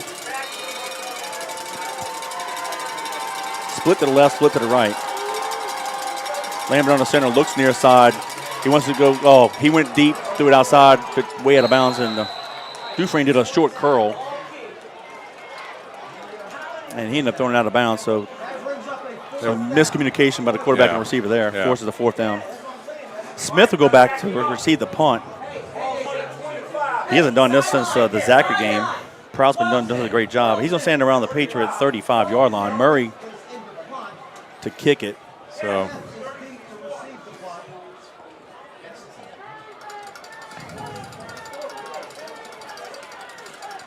Kathy Chasson checking in. We appreciate you. Gary Greaves checking in from the ATL. Appreciate you, Gary. Here's the punt. Wow. Right. Nice line drive. Smith. Oh, he lets it go by. Goodness gracious. Down now the 10-yard line. He easily into the 8-yard line, looks like. Billy, there was nobody around for all he had to do was get in front and field it like a shortstop, and he could have really come to the near side, but we gave up 22 yards by letting it roll that way. So I 100% agree, but at the same time, I'm so used to us for years and years and years having 2 guys back there. And at the same time, also, I believe maybe he's touched the ball before and it bounced off of him and somebody else got it when it was rolling like that. Should he have gotten it? I think he could have slid to the right and caught it. But I wish we were at midfield as opposed to back there. Hey, give a shout to the Bad O family. Listen to Galliano. We appreciate you guys. Thank you all for listening. So 1st and 10 Patriots from the 8 with 49.7 to go. We'll do a draw. Okay. Gabriel up the middle. Look at this, 20-25, 30. And he gets it near the 35-yard line. So we're right back up where the punt was. Yes. And we got 34-yard line, they mark it. A gain of, is that 26? Right, clock's rolling. Let's go. Yep. Let's No go. huddle. Twins receivers near side. Bruno back to pass. Looks near side. In trouble. You just got to throw it. Throw it away. And he does. Good job. Live to play another down.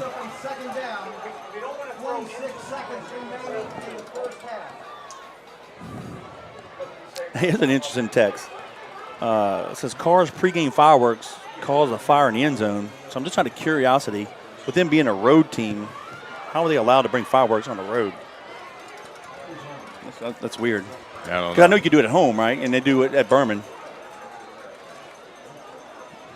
So I guess there'll be a ban on fireworks now, since we almost burned the stadium down. 2nd down, 10 Patriots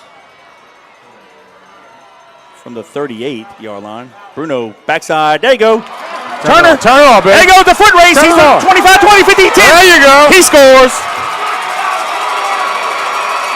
15.5 to go in the half. The Patriots go 92 yards in 3 plays and add another 6 points on the board. But beautiful pitch and catch from Bruno Beautiful. to Turner. Yeah. the pass was perfect.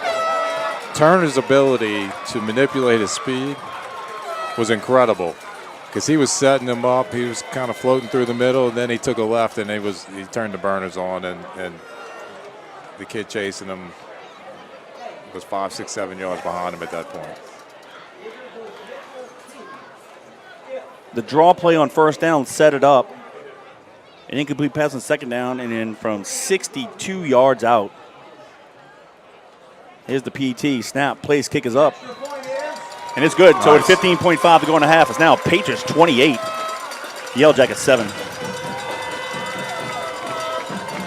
Billy, these two, Bruno and Turner, they hooked off from 82 on a post last week against the Jesuits. So that's 2 consecutive weeks where they've had long pitch and catches for touchdowns.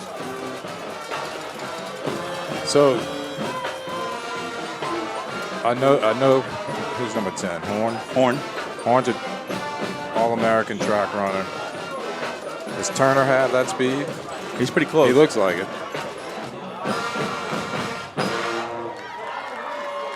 So, Billy, that was a 3-play drive, going 92 yards in distance, burning 34 seconds off the clock. Alfonso's PAT makes it now 28-7 Patriots with 15.5 to go in the half. At halftime, Gary Crow, 22, Warren Easton, 7. You know, one of the things I was thinking about, we've been in this select, non-select stuff for the last, 7 years, 6 years, 8 years, whatever it's been. And, at our level, would you have 11 teams, 10 teams maybe? It's kind of exciting to see 24 teams in a playoffs. Absolutely. And playing different teams so you have time to gel to get to the state championships out of it. Alfonso, little squib kick up the middle. Be fielded around the 23-yard line. And nice tackle there at the 29, 30-yard line. So great job of the coverage team. Give a shout out to Austin Stoltz watching from Macomb, Mississippi. Says, go Patriots. Appreciate you. Logan Barnes. Dan, I'm Pop watching from Harvey. They're cheering on buddy. Speaking of Logan Barnes, I don't know if you saw the game last week, but he was the defensive tackle that got the interception that set up a touchdown for us at the beginning of the second quarter. Yeah, so evidently I thought the game was at Yeoman, so I showed up here right in the second quarter, so I think I saw that as maybe the first play. Yeah, that's funny. My wife's still yelling at me. I'm not yelling, laughing at me about that. So 11.6 to go. Let's see how the Yellow Jackets play it. They're going to hand it off to the fullback up the middle, and maybe a gain of 1 to the 31-yard line. That should be the last play of the half, and that'll do it. So after one half of play, it's the John Curtis Christian Patriots 28, the Byrd Yellow Jackets 7.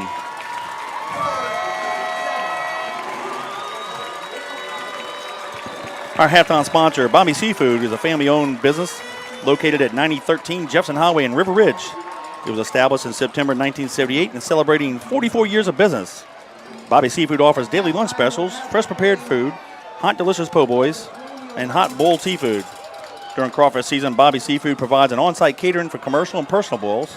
Call Kathleen Ryan Estes and staff at 504-738-2104 to place your lunch orders or to book your crawfish bowls. Bobby Seafood, 504-738-2104, proud sponsors of Fighting Patriot football. Billy, here's our first half scoring recap.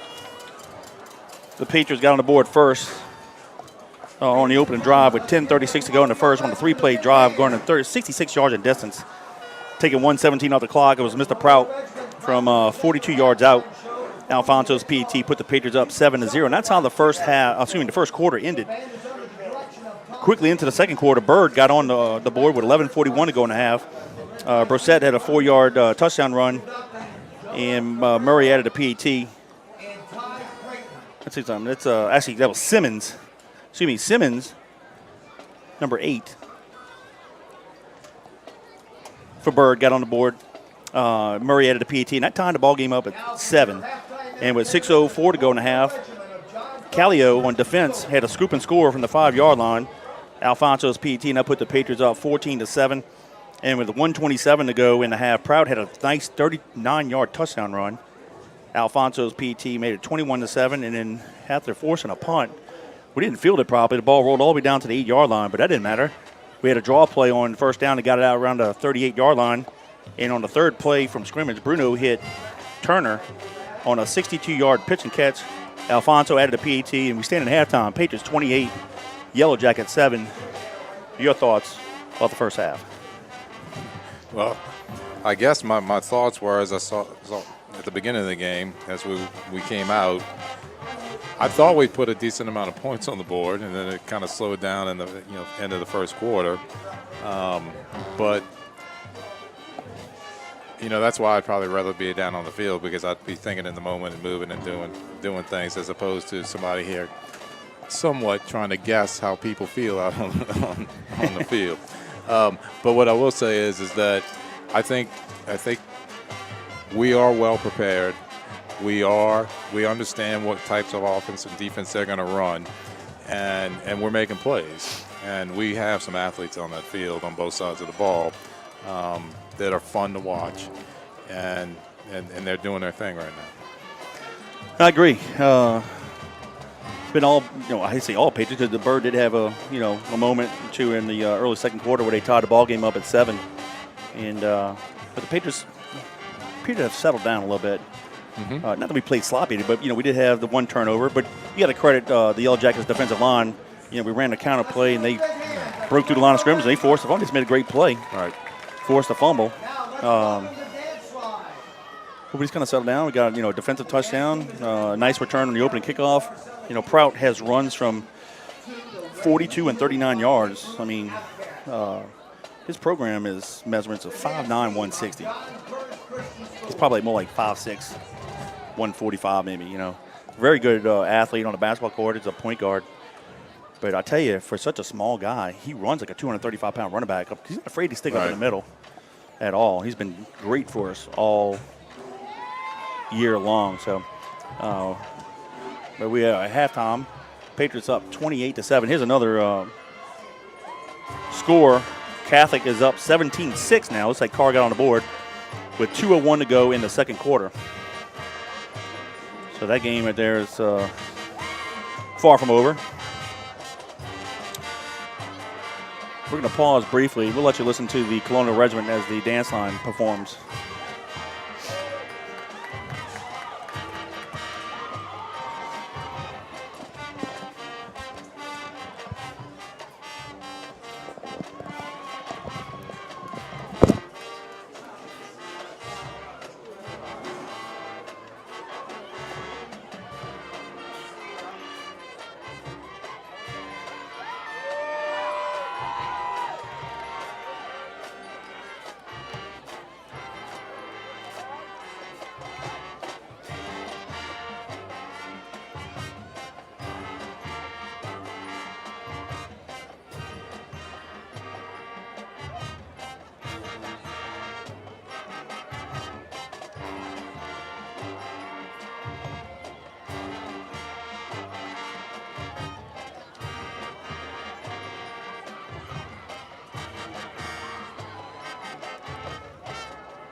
And welcome back to Fighting Patriot Football via YouTube on JohnCurtisPatriots.com. Alongside Billy Duncan, I'm Kevin Fayard. Of course, Gordon Ebert's giving us updates on the sideline, and Robbie Utah is producing our broadcast. We appreciate all you guys listening to us on the broadcast. We're still at halftime, where the Patriots lead the Yellow Jackets 28-7. We'll go ahead and have some. Let's pay some bills here, Billy, and give some shout-outs to some of our sponsors. Yeah, we want to thank our sponsors, especially the guys over at Lingle Driving Academy, ABC Fire and Burglar Alarm, LLC, Alternative Teas. I should see that. It looked like testing. Alternative Teas, National Temperature Control, Cajun Land Spices, Hilario Brothers, Marine, Chris Fishing, Charter, Bartholomew Law Office. Law offices. Let me go with it again. Bartholomew Law Offices. I'm reading this in the dark, guys. I apologize. Garden of Memories Funeral Home. Yogi Bears. Walter and Bill Sanchez. Bobby's Seafood. Hot Rods Creole Seasoning. Yeah, and we also got our blue sponsorships. We got Matt Bauer Chevrolet out in Metairie, Friday Night Football, WGNO ABC. And Balfour, they produce our championship rings. We appreciate you guys. Our white sponsors, Bernhard Mechanical Resource Contractors, Immaculate Renovation Repair, and Matt Bauer Chevrolet again. They're a double sponsor. We appreciate those guys. Our red sponsors are Diesel Works, Cross Construction, Professional Security Training, River Ridge Dental Care. That's Dr. Jimmy Burns, a fellow Patriot from class of 84-85 football in class year. And I'll say Southern Tire Services, and Advanced Clean of Metro New Orleans, and then, of course, our game day sponsors, South of I-10 Restoration. We appreciate all you guys for your financial support to Fighting Patriot Football. And, Coach Johnny had to get creative during the COVID year. With limited fans could come in the stadium and stuff, and it was sponsors like these guys here helped with the financials, because obviously if you don't have enough fans in the seats, you lose at the gate. Right. And, it helps the whole athletic program. So thank you. Yeah, thanks for your generosity. Yeah. We still got about 3 minutes to go before we begin the second half. You listen to Billy Duncan and Kevin Fayard here on JohnCurtisPatriots.com via YouTube. Hey, let's go down memory lane a little bit. We played, for you who don't know, Billy and I graduated together. We were on the 85, 86, and 87, 88 teams. What are some of your memories from high school? Some of the playoff games, or as Glenn Tapman and I spoke about yesterday, it seems that most of our memories were the road trips. Anything special or anything that pops in your mind? I think that where were we when our junior year? St. Martinville? In St. Martinville. Yeah, that was always interesting. I guess a good story for that would be is that we were expecting possibly that they were going to run out of their locker room through the wall to come out on the field. I think they did that with Brother Martin in '85. Yeah. In the semis. And I also thought it was interesting that not the special team guys, but the receivers, quarterbacks, specialty guys came out on the field, and we walked by our side. Right. But Coach Rob, Coach Leon decided to walk the big boys right in front of the fans, and of course they were getting stuff thrown at them. That was a fun place to play. I mean, it's a town like that, nice town like that, but they was all fired up on a Friday night. Remember, I said the week before, for some reason we were the only district champion that had to play the first round, and they came and scouted us. They stuck out like a sore thumb on our side. They wore their jerseys, so you knew who they were, right? You had a good game against St. Paul. I had a good game, Michael Stewart and a couple guys had good games. And as we showed up in town, about a mile down the road, they had these little coffins and crosses and tombstones with our numbers on it and stuff. And I remember after the game, that was supposed to be like one of the most intimidating places to play in high school football. And we had the charter buses after we showered in the locker room. We were in the charter bus going down this long driveway. And I asked, I was like maybe 3-4 seats from the front. And Coach JD, I said, hey, Coach, can you stop the bus? Can we grab some of this as mementos? And I didn't think he'd do it. And he's like, yeah. So he stopped, and like half of us jumped out the bus, pick up as many, I'm picking up as many 22 crosses and coffins and stuff. And unbeknownst to me, my parents and a couple other parents did the same thing. So I got home. My mom and dad said, hey, we found X amount of these. And then after Monday's practice, like Mr. Carrick and Mr. Blackburn or whatever, hey, we got something for you. And they walked me to the trunk, and they pulled out a few more. I'm like, oh, this is funny. Yeah, I think I was probably too nervous to go out and pull out those things. Yeah, that was a great time. Hey, let's give a shout out here to Blake Batto, class of 08, number 53. Thank you for listening, Blake. Appreciate you, buddy. Yeah, that St. Paul's game was interesting because I had a couple of good friends that their cousin was on the team, and it was Trey Babin. Yeah, Matt Daigle also played on that. Matt Daigle played on that team. The tight end, yeah. Yeah, and I ran into Trey Babin actually a couple weeks ago at a lunch meeting. He's doing well. We talked about it a little bit. And then, of course, my sons go to St. Paul's now. Yeah. And so we've had some fun messing around with that game as well. I got to be nice so they make sure they put my sons on the field. But anyway, yeah, that was an interesting playoff game for me, just because I was pretty good friend. I'd known Trey Babin probably since I was 6 years old. Okay. And so, and then they had Daigle, and so there was a lot of good pub talking about them. Yeah. And, luckily, we got the better of the deal, but that was a interesting game for me because I haven't played against any relatives before. That is funny. And they weren't my relatives, but I just know them forever. Tight friends, right? Yeah. Yeah, we mentioned Gerald Mitchell earlier in the broadcast before the game. He checked in, and he's a loyal listener. And I tell him, I don't say it because he's checking in, but he was one of the smoothest running backs we've had. Yeah, could definitely run the draws and the screens, and of course he and Michael Stewart made an awesome 1-2 combo in the backfield. Yeah, made it easier. So like when you wanted to throw, myself and Gary Gatz and Donnie Morales and Gerald Boudreaux, the running game helped open the passing game, and we were pretty electric that year. Yeah, we were. I mean, that was a good year, and that was the offensive line was pretty stout. Oh, huge. Gansian, and Weaver, and Sloan, and Byrd, and Kenny, Alonzo. Alonzo, yeah. Yeah. And they were salty. Yeah, and so that team was I don't want to say it was totally stacked, but it was a team that was very capable. Well, what we mentioned earlier, we lost the state championship game in '86. That 2-point loss to Washington. We were motivated. Right. Like I said, that we weren't having that feeling no more. And, right. No, we didn't. Yeah, and so no question. Hey, let's give a shout out to Jacques and Erskine Turner. It's Marlon Prout's uncles. They're watching the game in Washington, D.C. So thank you guys. Hey, let's turn it down to Coach JT and the boys behind the run through.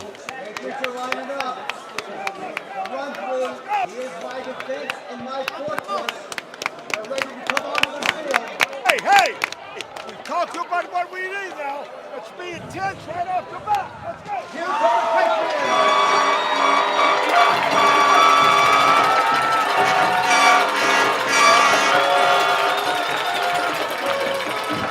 And the Patriots take the field. We're moments away from starting the second half. Of course, the Patriots will kick it off to Byrd. Looks like we'll be going right to left. All right, we're up 28-7. Billy, your thoughts of what the Patriots need to do to sustain this margin of victory, hopefully, or not increase it, or just basically secure victory? What we need to do? Yeah, first of all, no turnovers. And no big plays by Byrd on offense. Yeah. I mean, I know it's a simple thought process, but, I mean, if we're able to make them methodically go down the field, if they happen to score, it's not as bad as if we're going to throw a 50-yard pass and we score right away, meaning Byrd. But I think on our side, we got to just keep what we've been doing. We have been controlling the ball. We haven't had turnovers. No. We've got the one on the counter play that we turned the ball on the second but it didn't hurt us, obviously. No, right. And it was at the right side of the field. Yeah. As we were going. I guess the two special team blunders were not down the ball inside the one, and of course letting the ball roll down to 8. But of course we ended up getting a scoop and score 2 plays later over here, and ended up going 98 yards. So the offense and defense end up helping us out there. Alfonso kicks it deep, near side. Jones from the 10. Loans his left, 15, 20. Tries to turn the corner, 25, and is tackled near the 29-yard line. So a decent return there by Jones. Be 1st and 10. They're gonna mark it officially to 28. Yeah, he ran 52 yards to gain 10 yards.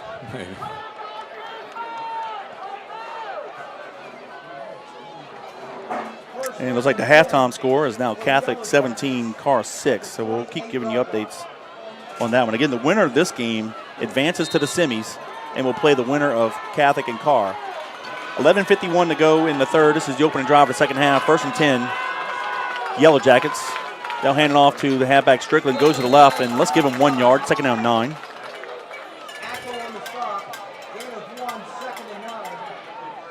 And we had the I mean, they're basically, a lot of plays we should be used to. Like, that was just nothing more than a 3:45. Yeah, yesterday's practice, devotional before, a lot of the Ghost of Patriots past got together, and a lot of guys from the 70s. I'll try to remember some names, in a second, read them off, but man, the stories they tell. Some of the funniest guys is Chris Trapolo. I mean, he comes up with some of the stories, and he and Lenny Dubrock are probably the two funniest individuals you want to talk to. They'll hand it off to the little wingback on the near side, bounces it back to the left, and he has enough for the first down. That's going to be Malachi Johnson. Johnson was the wingback, top of the field. He came around near side, took the handoff, but he planted his foot, Billy, cut back up the middle across the field, and got enough for the first down. Yeah. Looks like he gained 10. Johnson's a 5'4", 140-pound running back, but he's pretty quick. Those are the issue with the chain on the far side. And they haven't really showed that play yet as well. No. They'll spot it at the 39-yard line. So it'll be 1st and 10 Yellow Jackets. Ball's will be placed on the left hash mark, which is top of the field. Clock is now running. 10:49 to go in the third.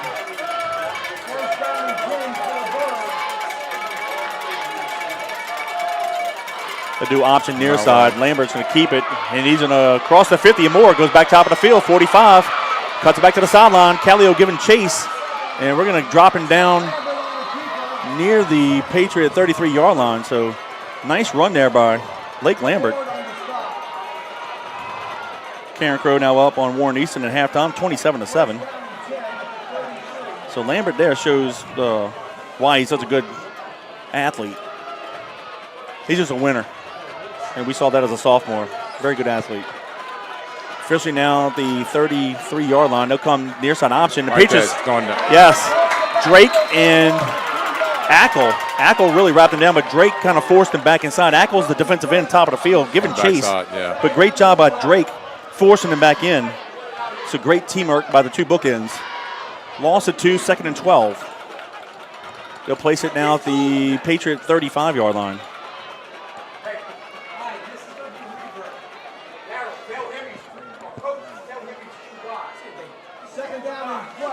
.940 to go in the third. Lambert on the center. One receiver near side. They're going to hand it off. Nope. Option. Nope. Ball's on the ground. Johnson dropped it. Ball's loose, and he got it. Just a bad pitch. They might have had a chance, Billy, if the pitch would have been better. Johnson, if he could have turned the corner, they probably got, I don't know if he got in the first down, but he could have gotten a decent gain. 4 or 5 yards. They lost 7 on this play. So now it's going to be 3rd down and 19. Let's see. Ball's at the 42. Yeah, had to get to the 23, so 3rd down and 19.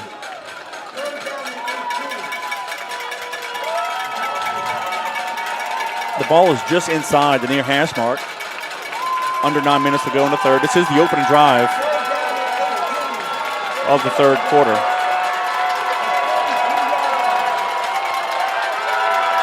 Lambert on the center. Gives it to the fullback right at the middle. Short gain. That is Moore toward 99 and also Horn on the tackle. I'm not sure I understand what that play right there. I mean, right up the gut. We've actually been sticking them right up the gut.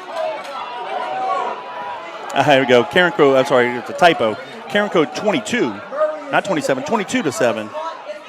So they're only up 15 on Warren Easton. And that's from Coach Blackburn. Listen to us in Ponchatoula. There you go. But yeah, that play, that call, I'm not sure why they did that. Yeah, me neither, but hey, we'll take it though, right? Unless they were looking just to get, maybe up to the 35 for a field goal. But, I mean, Guys, we had to call a timeout. We couldn't get the. I saw that. We didn't have too many guys on the field? What was going on? Oh, we had 14, then we had 7, and then they called timeout. All right, well, hey. With 8:07 to go in the third, timeout charge of the Patriots, but it's the Patriots 28, the Yellow Jackets 7. Go ahead, Billy. No, What were you saying? I didn't want to interrupt you. You were saying something? Oh, just that play call that, from Byrd from pass, but we can move on from that. Yeah, it's always good to hear from Coach Steve. He listens to us regularly. Yeah, say hi. Yeah, we played with Troy. Mr. Troy Steve? was a senior when we were freshmen, and of course we graduated from Dale. Yeah. And of course all three Blackburns, Mr. Steve and Troy and Dale, served in the United States Marine Corps. They all went to boot camp in Paris Island. Doug Champagne was there. Yeah. Yeah, but Doug and Weaver, they went to basic in San Diego. Right. They're the Hollywood Marines. All right, we're going to force a punt here. 4th and long. Prout's going to stand back around the 10. Murray to kick it. And, White's job. A little backspin, and this will be down it at the 3. Okay. Great job. Now, that's okay. We had the guy at the 10, let it go over his head, but the punter just executed perfectly and had the back spin. Yeah. And that's all you can ask. That's fine. Oh, that was a great job by the punt. Yeah. So with 7:57 to go in the third, the Patriots will take it over. 1st and 10 and they're on the 3. But you know what, Danny? Bill, we went 98 yards. Yeah. What's 96, 97? Yeah. We can do it. They're going to mark it at the 4-yard line officially.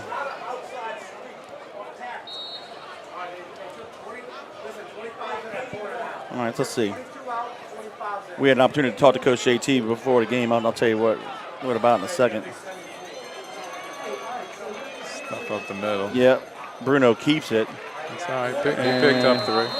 Crosses the 5 to the 6. The Patriots last week opened up the second half and got the ball. And after the return, there was like 11:53 to go in the third. And we went on a 21-yard play, covering them about 85 yards in this. I forgot the exact distance. And burned 11 minutes and 29 seconds. 21 plays. Yeah, 21 plays, but burned 11:29. Yeah. Scored a touchdown. And I'd ask Coach, I said, Coach, in your 54 years, you remember burning the whole quarter? He says, never. That's crazy, huh? Fisher gained a 2. Second down 8. 2 tight ends split near side. Bruno checking off the line of scrimmage. We'll go to the right. And I don't think we got anywhere. Let's call it 3rd down and 8. Credit the front 4 or 5 for the Yellow Jackets. Go ahead, Billy. This is one of those things where I say, you want to be careful and you want to be smart and so forth and so on. But it's also a fine line to say, okay, we're going to be smart here, but we're only picking up 2 yards total and 2 downs, and we're going to punt out of our end zone. Well, I don't know if I want to pitch it, but maybe try to get something moving outside. Well, Watts turning to the bottom of the field, the receiver, and may try to get it to him on a slant, man. Let's see. Bruno, draw play. Draw play. What a hole. That's perfect. Yep. Perfect. Smith comes near side. He's at a 20, 25, and pushes it out of bounds at the 31-yard line. Nice run and a late hit, so we'll get another 15. Beautiful play on the draw. Yeah, and just needed to change something up there. But that hole opened up huge. Big, yeah. Huge hole. Well, it's a draw play. It's a pass play. They're looking for running plays, and it set that up. I mean, as you know, as a quarterback as well, but really to run screens and draws effectively, you have to be able to throw the ball. And so far, we've done that a little bit tonight, too. So. Right. So the running back was pushed out of bounds around the 31. Add 15 to it. Let's see where they officially spot it. It's going to be marked at the 48. Okay. So in 3 plays plus a penalty, the Patriots have gone from their 4-yard line to the 48. So we'll take that.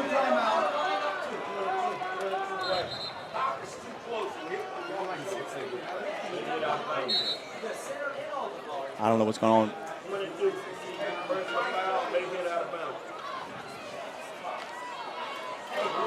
Oh, there we go. Referee says play ball. So ball in the near hash mark, near side. Tight twins to the top of the field. We'll go to the right. Bruno hands it off. Johnson's breaking a few tackles. Crosses the 50. He's going to get it to the 48 of the Yellow Jackets. Gain of 4. Second down 6. 6:10 to go in the third. Clock is running. I was telling Coach, on that long drive, I said, if you stick around long enough, you'll see things you probably never seen or thought could happen before. Oh, I bet he enjoyed that. Yeah, Coach, if you stick around long enough. Hey, well, he's 54 years of coaching. I mean, just about seen it all, I know what you meant. Jay Meyer checking in. Appreciate you, buddy. He was on our first championship team in 75. Same formation, quarterback keeper up the middle. I like that. Bruno, yep. Crosses the 45, gets it to the 41-yard line. A gain of 7. That was one of my favorite plays. Because remember, I went from running back to quarterback, so I played quarterback like a running back. But you also, like Danny, you were also a big quarterback too. I mean, tall and physical. Yeah. Were you about 190, 95 when you played quarterback? If it was a tie on where the polo give, I'm pulling it. First and 10 Patriots from the Yellow Jacket 41. Ball in the near hash mark. Tight twins to the right. We'll give it to Johnson over the center. Oh, got tripped up. Yeah. But he got to the 39-yard line. Let's give him 2. Like we used to have a rule with the running backs. If they made a long run and they got tackled within like the 2-yard line, I'm going to run the quarterback sneak next time. Well, I think that's just a rule you quarterbacks had that y'all pass around. Y'all didn't tell the running backs that, to be honest with you. Yeah. That's my opinion. Because every quarterback for every generation says the same thing. So that's something y'all share amongst y'all's little quarterback tree. Second down 7. That's official gain of 3. We'll go to the right again. It looks like Gabriel on the handoff. Got it to the 36. Gain of 3. Third down and short. Probably 4-down territory because you start getting here. If you kick in the end zone, the ball's placed at the 20. You're only talking about a net, 14, 15 yards. So.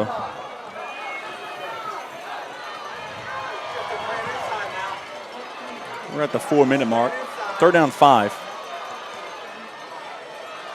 Patriots driving. Little 3-shot drop, throws the far side. Mitchell with the catch, and he's right at the sticks. Should have enough for the first down. He had the first down before, but he came back, but then fought back to the sticks, so it should be enough for the first down. Happy he got rid of the ball. He got it to the open guy, and that was probably his read. Number 7 down the middle was literally nobody covered him. He was just standing in the middle of the field. Yep, right at the 6 at the 31. First and 10 Patriots, 3:45 and counting. We're in the third.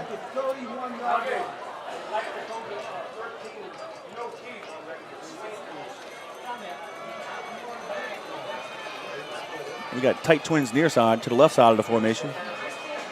Ball's on that right hash mark. Option near side. Bruno with a bad pitch. And Johnson fortunately jumps on it, but Bruno had 4 guys behind him. He did. He felt him, and he was trying to get rid of it a little too quickly. Yeah. Credit the Yellow Jackets in forcing that bad pitch. Yeah. That was a flag in the play as well. Maybe wishful thinking as they were offsides. That's why they got on Bruno fast. Let's see. Oh, sideline warning. Well, that's not going to help us.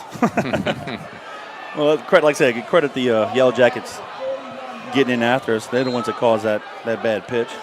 We learned our lesson with sideline warnings a couple weeks ago.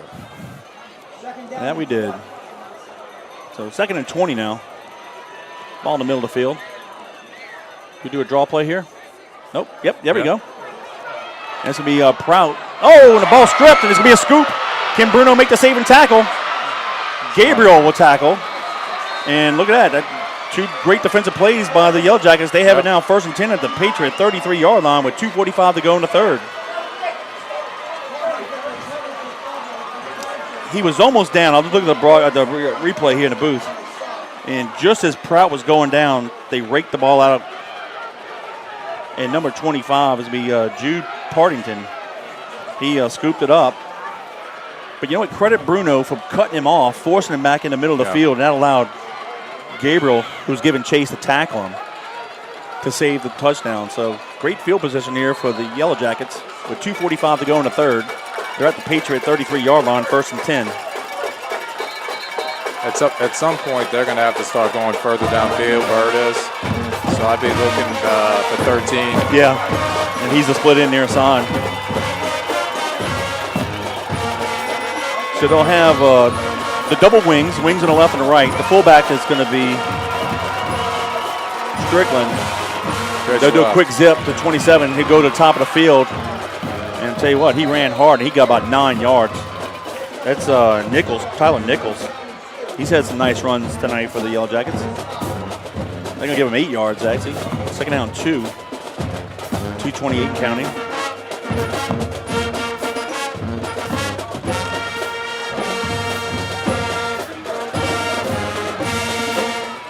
They'll place the ball on the left hash mark, top of the field. Lambert, he's going to keep it right up the middle, crosses the 20. And he is fighting hard near the 15-yard line. I think that's where they're going to stop him, but that's enough for the first down. But, he reminds me of you and Danny, maybe Lance McCann. We might have had a couple other taller quarterbacks, but he's actually 6'3", but 190 pounds. He's just a good athlete. He also plays baseball for the Byrd Yellow Jackets.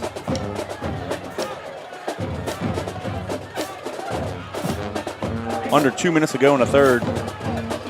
Yellow Jackets are driving. They'll quick zip near side.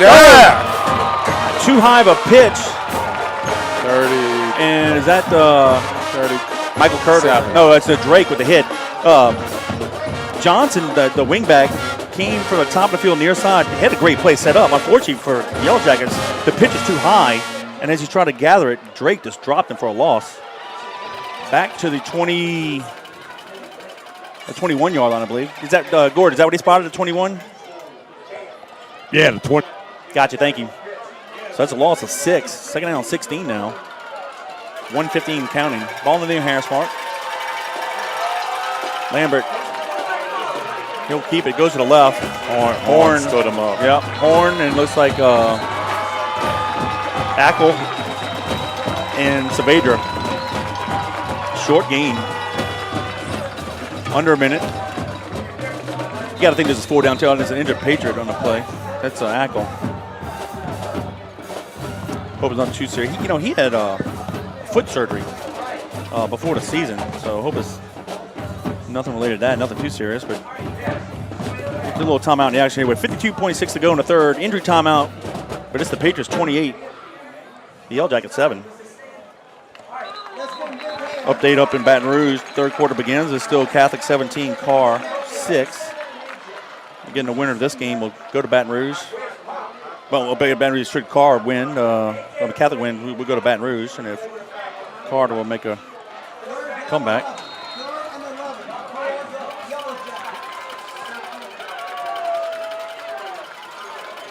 As we get updates, we'll keep you guys in the loop. All right, the clock starts. We've got 40 seconds to run in. 3rd and 11. Lambert goes to the left. He keeps it. He's in the middle of the field. Maybe 3 to the 20. So it'll be 3rd down and about 8. And a late flag.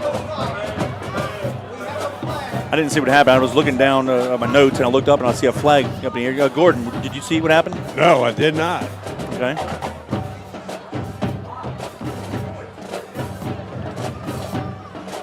I watched the replay here in the booth, and all I see is guys getting off the pile. Nobody do anything, and also the flag just. It had to be what somebody said because I didn't see anything. Well, it had to have been, yeah. Umpire. Must have been something verbal because there were a couple Patriots by the umpire, and he's the one that threw the flag. Here it is. Personal foul on the Patriots, so that'll give the Yellow Jackets the first down with 25.9 to go. So it would have been 4th and. It'd been 4th and 13. Yeah. Oh, you know what? The penalty's not enough. It's not a 15-yarder. It's now 4th and 1. I thought I was going to give enough to give them the first down. When sportsman's not automatic. You would think. The coach is going down to talk to him. But I still thought, it would have been 4th and 8. Even if it had been a 10-yard penalty, it's enough to get the first down by penalty. But Well, it depends on what type of penalty. it said, personal foul. That would normally be a 15-yard penalty. Well, we don't even. Did they even tell us what the penalty was? He just said personal foul.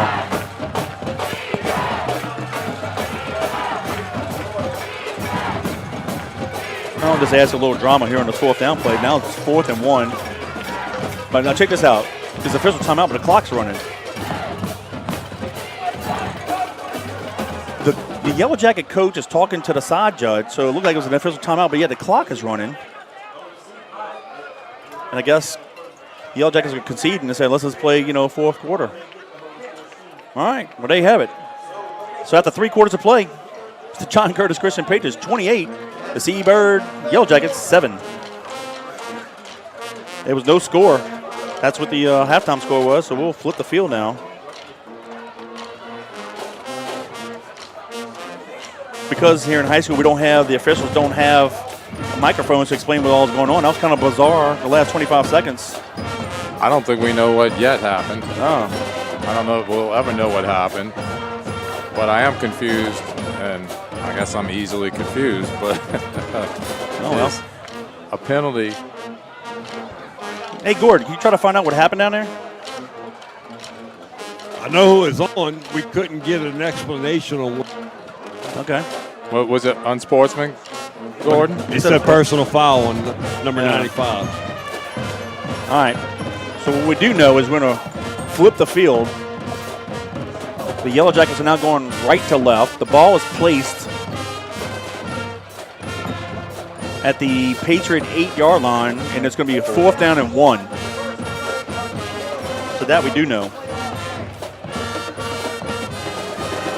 Just stiffen up here and see where we go. Hey, guys, it was hands to the face. Gotcha. Thank you. There we go. 4th and 1. Quarterback keeper, and I believe he got it. They're going to mark him at the 5-yard line, so that's enough for the first down.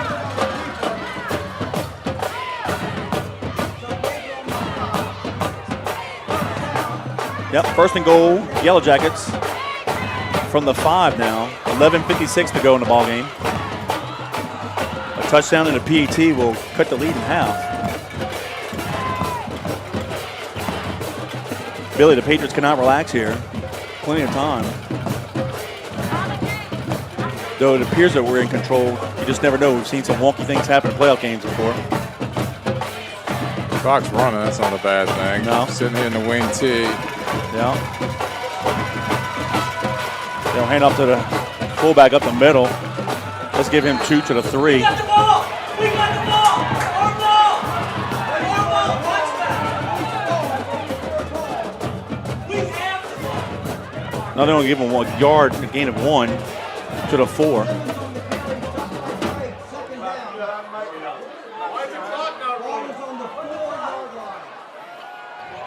I saw them, 2 of their linemen push one of our defensive backs out the end zone. I'm still going to call that. But. There we go. 2nd and goal. Lambert hands it off to the wingback near side, and he is going to be stopped at the 1. I believe that's Nichols. It is, number 27. So he's 3rd and goal from the 1 with 10:57 and counting. Now just an old power play. Get down! Get down! The Yellow Jackets seem not to really be in a hurry to get a playoff. Lambert, quick zip near side. Nichols is going to get it in. So with 10:35 to go in the ball game, the Yellow Jackets add 6 more. For a second there on that pitch, I thought we might get him 3 yards in the backfield, but that was a number 27 for Byrd. He's a strong guy. He was playing on the right side of the wing tee, came around and scored a touchdown.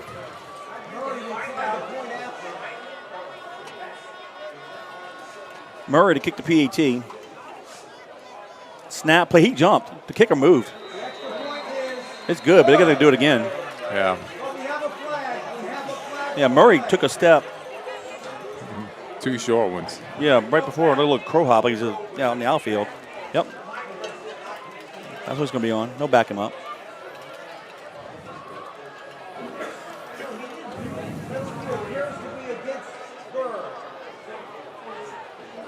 So I guess we have an option of either letting them re-kick it or take it on the kickoff. No, let's play it. We want to block it.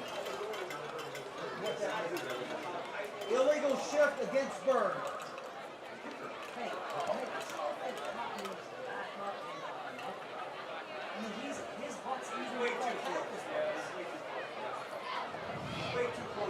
Guess now they're trying to figure out where they're going to place Yeah. it. Only a 5-yard penalty. Should be around the 8.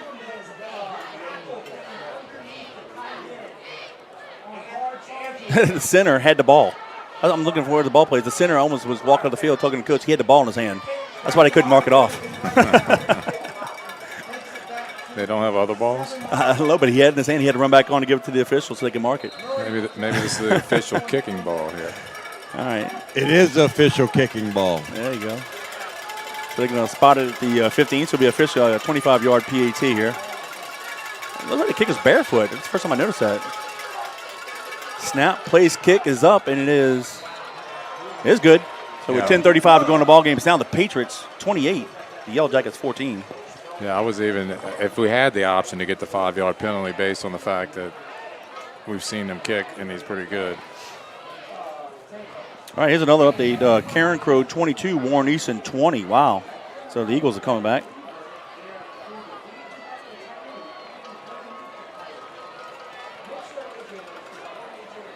I don't know if many of you people know, but Warren Easton is where Mr. Curtis graduated back in the day, and he is in their Hall of Fame. So that'll be kind of interesting if it were to play out where Warren Easton would win the north half of the bracket, say the Patriots win the second half, and Curtis plays Warren Easton in the championship. We played a few times in the broadcast era. What's that? The Patriots and Warren Easton, we played each other. I said that's where Mr. Curtis went. So that'd be interesting if those two teams were, to win the playoff brackets and meet up in the Superdome. That Mr. Curtis's school that he founded plays against his alma mater. Yeah, that'd be. So look at my brother Lance. And I'm going to tell him, just because he can't throw, don't mess with us. All right, here we go. Murray is going to squib kick it near side. Oh, we toss it. We better get it, boys. Prout jumps on it at the 20-yard line. It's a great job by Prout by hustling. And it'll be 1st and 10 Patriots with 10:30 to go in the ball game. All right, this game is far from over, boys.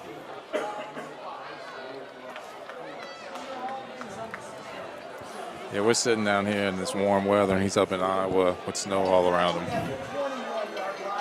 Yeah, I like where we're at now. Yeah, we even got air conditioning in this place. That's true. All right, here we go. All right, 21-yard line officially is where they mark it. 1st and 10 Patriots, 10:30 to go in the ball game. Ball in the near hash mark. We'll send 2 receivers to the top of the field. We'll go to the left. There'll be a flag. Gabriel got it to the 25. Let's see where they. Was that a holding call, maybe? Might be. Maybe a face mask? No, I think it's in the face mask area. All right, let's see. That's what I thought it was. Well, the umpire threw it right in the middle. It was like a scrum. So let's see. Yep, face mask on the Yellow Jackets, so we'll take it. And I'm thinking about it.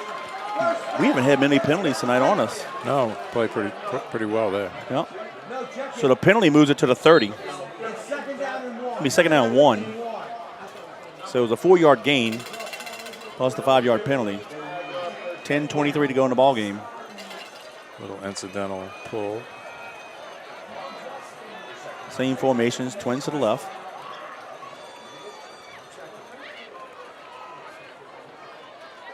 Will come near side.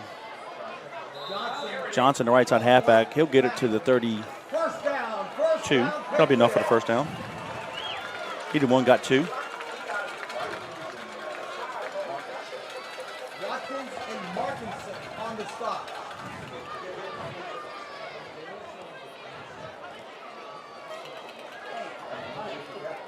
And your brother even checked in and said, hey, they scored, but out of quarterback sneak. So there you go. I tell you, it's like the secret handshake. You quarterbacks, man. Don't tell the running backs. Just keep it yourselves. 1st and 10 Patriots from the 33-yard line.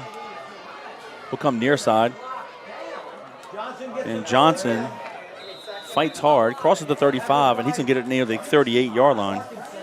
Talking about quarterback sneaks, I think Dagan's run 2 or 3 today, and quite a few times they got a big split there in the middle. Yeah. Sometimes they shift in, so you got to kind of pay attention a little bit for that. But I mean, he can get 5 yards every time. Yeah. Gain of 5, second and 5, 9-14 and counting in the ball game. And right now they got a big split. They just slid over the nose tackle. Ball in the near hash marks, Twins to the left. We'll go power play to left. Johnson, the right side halfback, goes to the left, and he'll get it to the 40. It's only a gain of 2. It'll be a 3rd down and 3 now.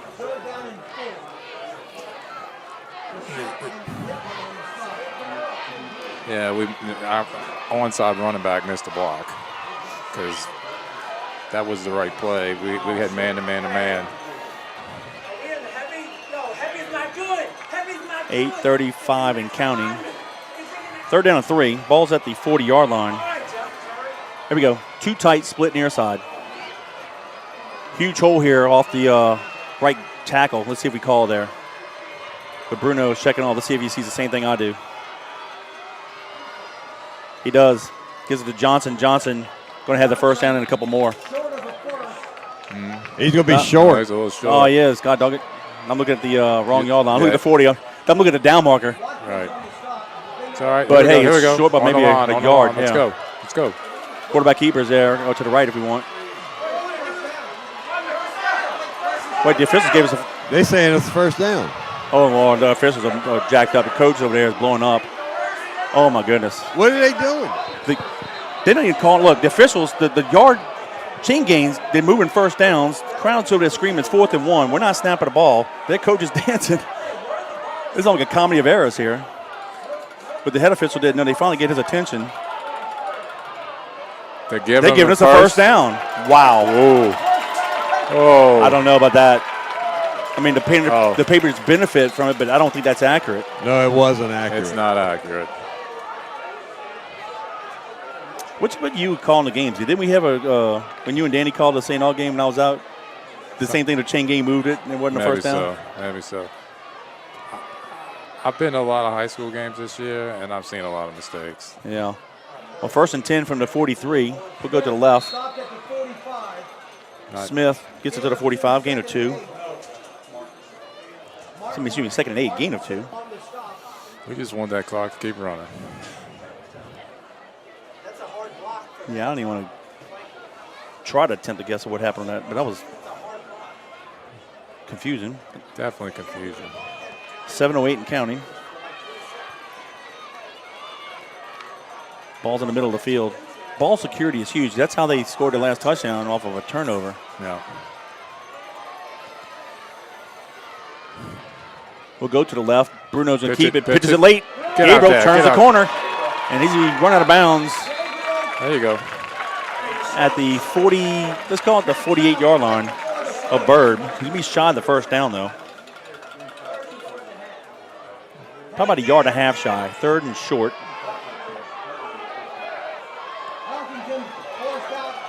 Ball's going to be placed officially at the 49-yard line on that left hash mark. So let's call it 3rd and 2 with 6:47 to go in the ball game. We'll go with tight twins to the left, which is top of the field. Quarterback air. Look, you see the hole right there in the middle. No, it's there. I'm just waiting for him to shift. And there we go. Shift. He got it. He's got it easy. 4-yard gain. Yeah, huge hole at the middle. They didn't cover it, but good thing that Bruno saw it, and he has the 1st down. They're going to mark it at the Yellow Jacket 44, so gain of 4 in the play. With the amount of film they watch, I'm sure they focused on that quite a bit. I can't explain why they would run that defense right there when it's, 3rd and 2. It's almost the old split 4, it looked like. Yeah. Well, it worked out for us. We'll go twins to the left. 6:18 to go in counting. We'll come near side. Johnson's fighting hard, securing the ball. And he's dragging a couple Yellow Jackets to the 41.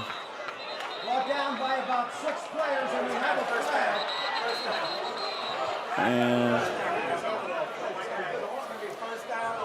We have a flag. yeah, his helmet came It off. was late.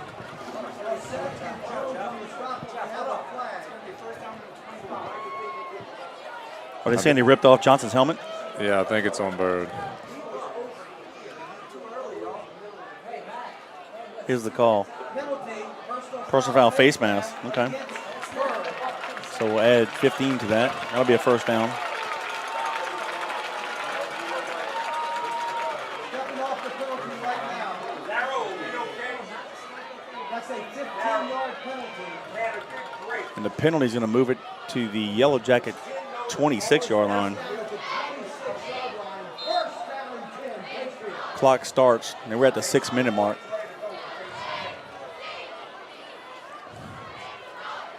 So, Bill, let's see if the old Bears, the front line, can just impose their will on the front four of the Yellow Jackets here. Twins to the left. Quarterback keepers there again. Huge hole at the middle. Now they shift. Yep. Yeah, but Smith. it was a perfect Oh, shift. Tripp. That's a touchdown right there. Smith goes to the top of the field, breaks a couple more tackles, and they're going to get him around the 3-yard line on the far sideline. That's when he shifted down. Yep. We had the perfect play call, the 45 going, or 345 going that way outside. Yep, a gain of 23 by Smith. First and goal from the 3 now. Right where we were going, he shifted away from. Sure did. And we just blocked them all down, and it was open. Yeah. I guess we had the great blocking call against their great their defensive shift there. It worked out perfectly for us. You literally could have, well, you'd have to be able to look back and tell the line and the running backs what to do, but you could walk up, you see the gap in front, go straight. You see him shift, it's the play to the left. Too tight split near side. First and goal from the 3. 5:33 to go in the ball game. Oh, we missed a snap. Oh, but fortunate for us, false start. Legal procedure on us, so that saves. Well, I think we got the fumble anyway. Yeah. The official call, illegal procedure against the Patriots. Stepping off the penalty. All right, so that'll move it back to the, should be the 8-yard line. It is. All right, so first and goal from the 8. At 5:30 to go. We'll place the ball in that left hash mark. We run a few of these little option plays, the loaded options to the near side. Let's see if we do the same thing here. We have two tight split near side. Hole over the right tackle. We can run it there if we like, and that's where we go. And Johnson fights hard near the goal line. It was a huge hole. We ran it right there. He lost the ball. I don't know if they. He stays down. No, he was down. He was down. They got spotted at the 2-yard line, it looks like. So gain of 6. So second goal from the 2 now. Oh, yeah, he was down. 5:05 and counting.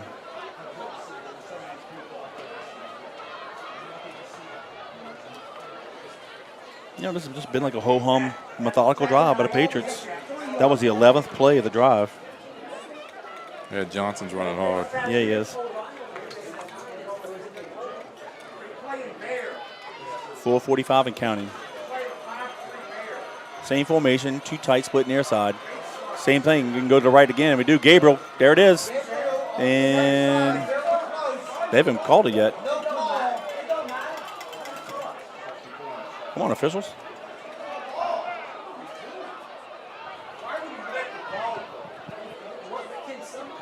I guess he did not get in. They have no idea what to call right here. No. Could you tell, did he get in the end zone? No, they got to put it at the foot-yard line. So third and goal from the inch-yard line, actually. The 4:06 and counting.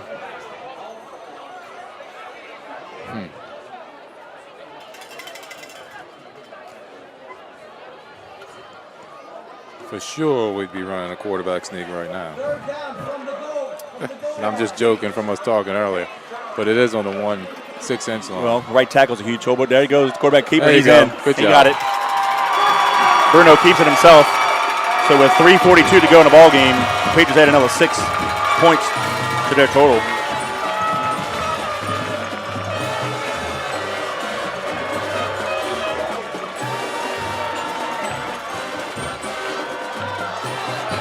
Good job. Good job. And there's a late flag on the play. Yeah, we got a flag. Somebody said something.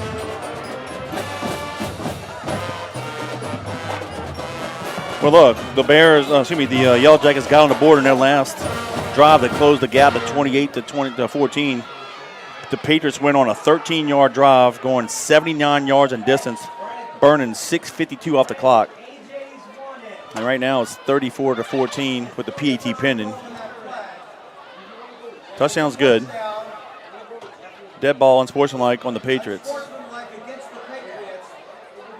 And that'll be on the kickoff.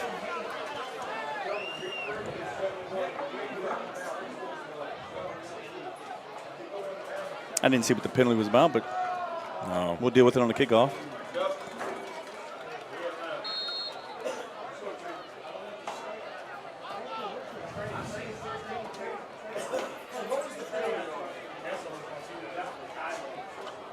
The Patriots do the old swinging gate. Michael O'Brien Jr., he'll be the backup quarterback. He'll hold this PAT. Alfonso to kick it.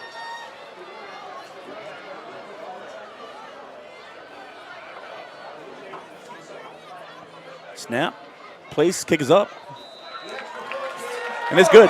So with 3:42 to go in the ball game, it's now Patriots 35, Yellow Jackets 14. Uh-oh, got a little action out there. That was on us too. We can't we have to play smarter because we cannot get in penalties because now the officials are looking. If you get ejected, you're out a week, and they're not playing with these penalties. So we gotta be careful, play smarter, and don't get, stupid penalty, get kicked out of the game for next week. If somebody says something bad to you, turn around and walk away. So we'll let them figure it out. But, Billy, your thoughts when the referees, figured that mess out down there. Your thoughts on answering that score there by the Patriots? Well, I thought two things. We either need to go down and score or we needed to eat up some clock, and we did both. So great drive by the Patriots. They executed well, smart. Yeah. Took the yards when they could up the middle, got it outside. I mean, there was a little bit of everything there. Well, let's credit the offensive line. They just pretty much opposed at will. They did. And open up the holes, for the skill guys to make the plays.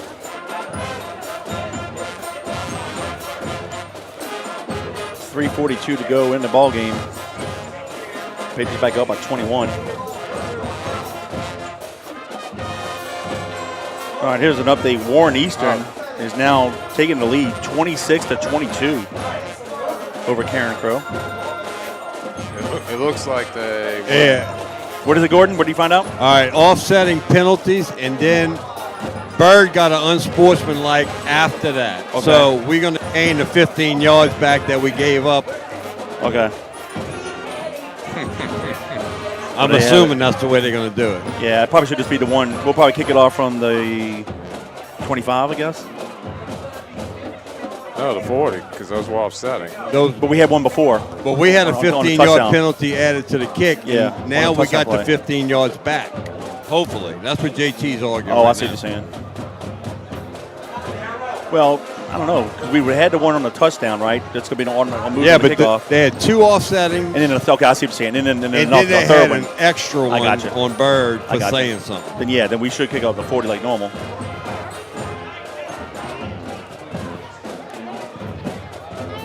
Hey, that's above our pay grade. We'll let them figure it out down there, right? Yeah, they're still talking about it. Yeah. Trying to explain it. JT's having a meeting with the players. Yeah, I can tell you, he's telling them, you cannot get into fights. I mean, the LSSA has been putting out letters weekly about unsportsmanlike conduct and penalties that you will not play the following week. Well, they're not putting up with it no more. And look, we're up big, right? Yeah. But what if we weren't? And we're losing these yards. Because it's going to come back to bite you. Well, no need getting ejected or not being able to play for something foolish. No, I agree. All right, so here we go. We will kick it off from the 40-yard line with 3:42 to go.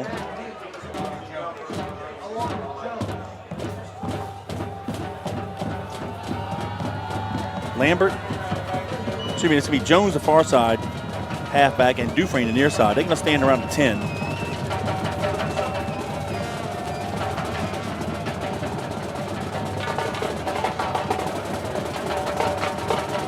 Looks like Karen Crow is now retaking the lead 28-26, so that's a great game there. Alfonso hammers it deep. Jones from the 10, 15, 20, 25. Whoa, tripped up. All right. Here, the 27, 28-yard line. I see what they spotted, but nice Yeah, hustle by Horn, there. you had 26 and 40. The lot 25 is and 40. 25 is going to be Brown. Yeah. All three of them on it. And Horn was also down there as well. So Yeah. great job by the cover team tonight. No big returns. And they're going to spot it at the 27-yard line. Be first and 10 Yellow Jackets with 3:37 to go in the ball game. So what I think we need to do now is keep playing and finish the game. Don't get cocky. Don't get anything. Don't talk. Let's just finish the game. Agree. Twins to the right. They're going to roll to the right. Lambert going to keep it. He's at 30, 35, 40, 45, and runs out of bounds to the 46-yard line. All right, here we go. Update in Baton Rouge. On the final play of the third quarter, Carr scores. It's now Catholic 17, Carr 12. Lambert back to pass, rolls near side, fires it. It's going to be intercepted. Jason Curtis picks it off at the 45. He's tackled at the 49. Great job. Oh, there's a flag on 24. There's another flag. Oh, my goodness. Guys. Oy. Jason Curtis picks it off with 3:22, but now on this flag, so we got to watch and see what happens here. I know it's going to be on 24 for sure. It was a late hit on Jason Curtis, I get it, but we reacted to it, and that's what started the first fight. I don't see what the second flag is. Oh, that might be. There was a flag there, but there's another flag late. I don't know what the second flag like was. 24. Shoved the guy's head in the ground, not that he hit Jason. No, Jason got hit late. But we can't react to that kind of stuff. Especially after Coach JT just had a group huddle and tells the guys, stop it. All right, and sportsmanlike on both teams, so they offset.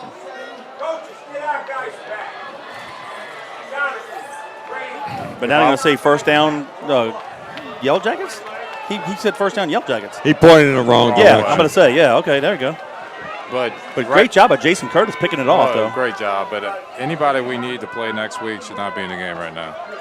And then we need to have a talk when we get back. Well, I know it's football, and I'm sitting here and I'm not all fired up. But at the same time, they got another flag on them. On the sideline, yeah. But here's the thing. Coach JT grabbed everybody and made a huddle. Pay attention. Listen. no, I agree. What the man says, do. Sit. Yeah. He's not a GOAT for a reason. You know, I mean, come on. It's not that hard. Just listen to what he says. Byrd has nothing to play for anymore now. No. They're not coming back in 3 minutes to win this game. We do. And Right. so we need to get our act together. All right, so the penalty's going to move it into Yellow Jacket territory at the 37-yard line. It'll be first and 10 with 3:22 to go in the ballgame.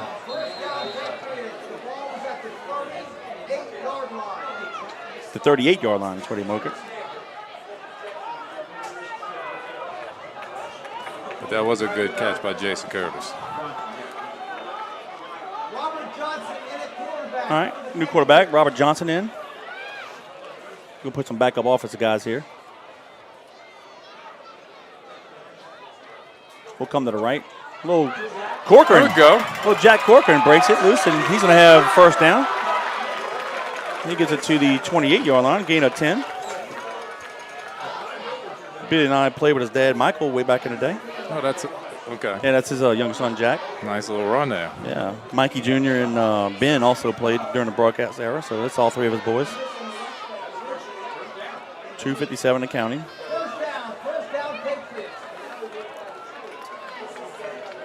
And we'll just milk the clock here.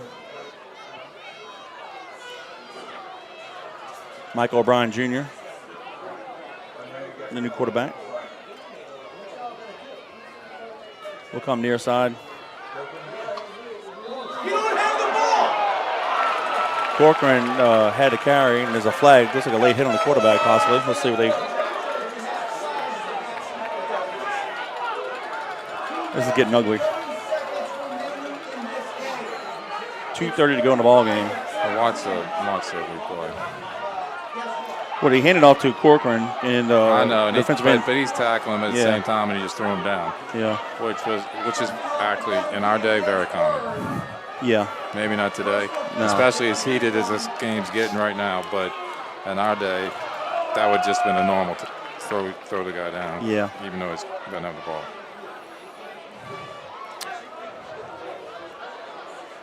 Personal foul on the defense.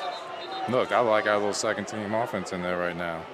They're handling their business really well. Yeah, so those are Birds and call timeout. So timeout charge of the Yellow Jackets. 2:30 to go in the ball game. It's the Patriots 35, the Yellow Jackets 14. I think both those plays were read well. Both those plays were run well. Yeah.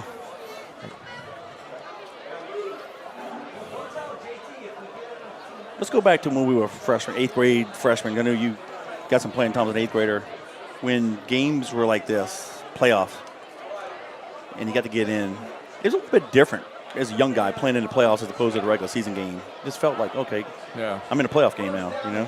But I tell you, just the fact that you're on the field at that age, 8th grade, 9th grade, 10th grade even, Yeah. you need that.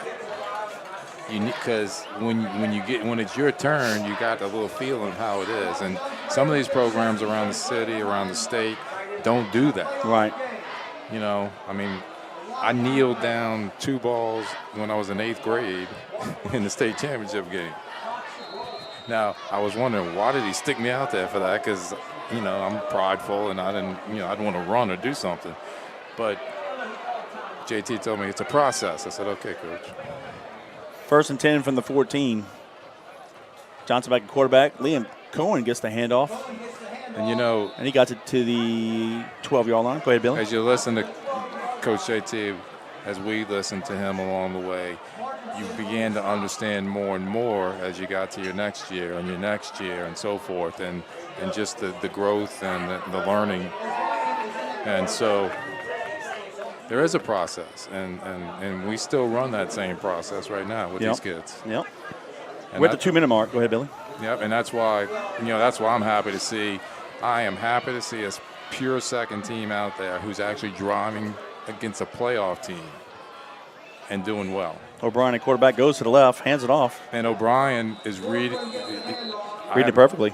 All his reads have been perfect so far. Corcoran on the carry. Got it to the 11, gain of 1. Corcoran's taking after his dad. Yeah. Gonna be a little stud. Oh, a yeah. big stud. 1:30 and counting.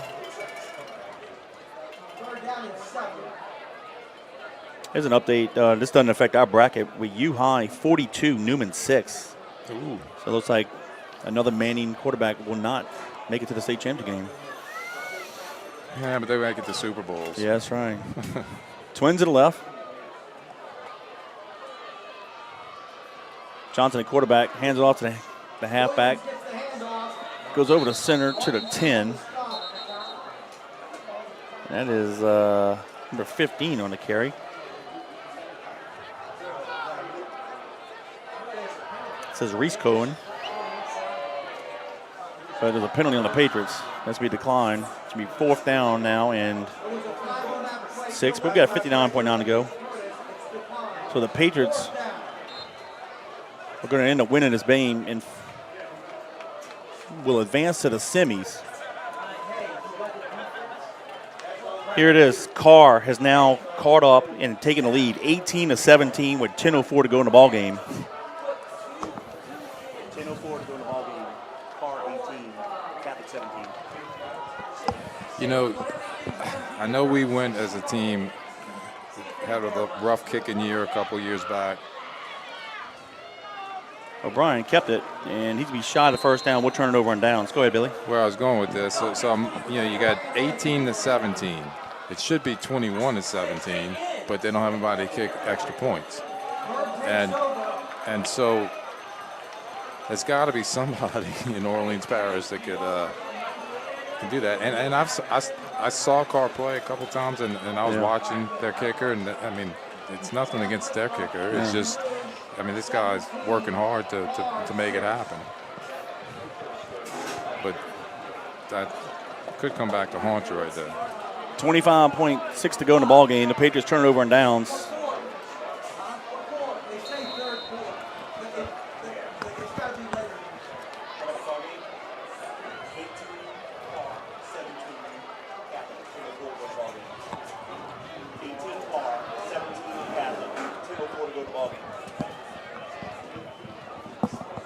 It'll be 1st and 10.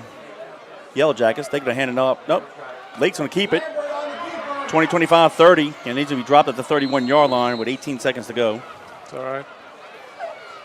That's our boys that are learning right now. Y'all hang tight with us. We'll have a score and recap of the broadcast. Lambert keeps it again, across the 40. He's be tackled into the 44-yard line with 10 seconds, and that should wrap it up. I doubt they'll get up and run another play. Clock has to stop just to move the chain. Should be a first down, huh?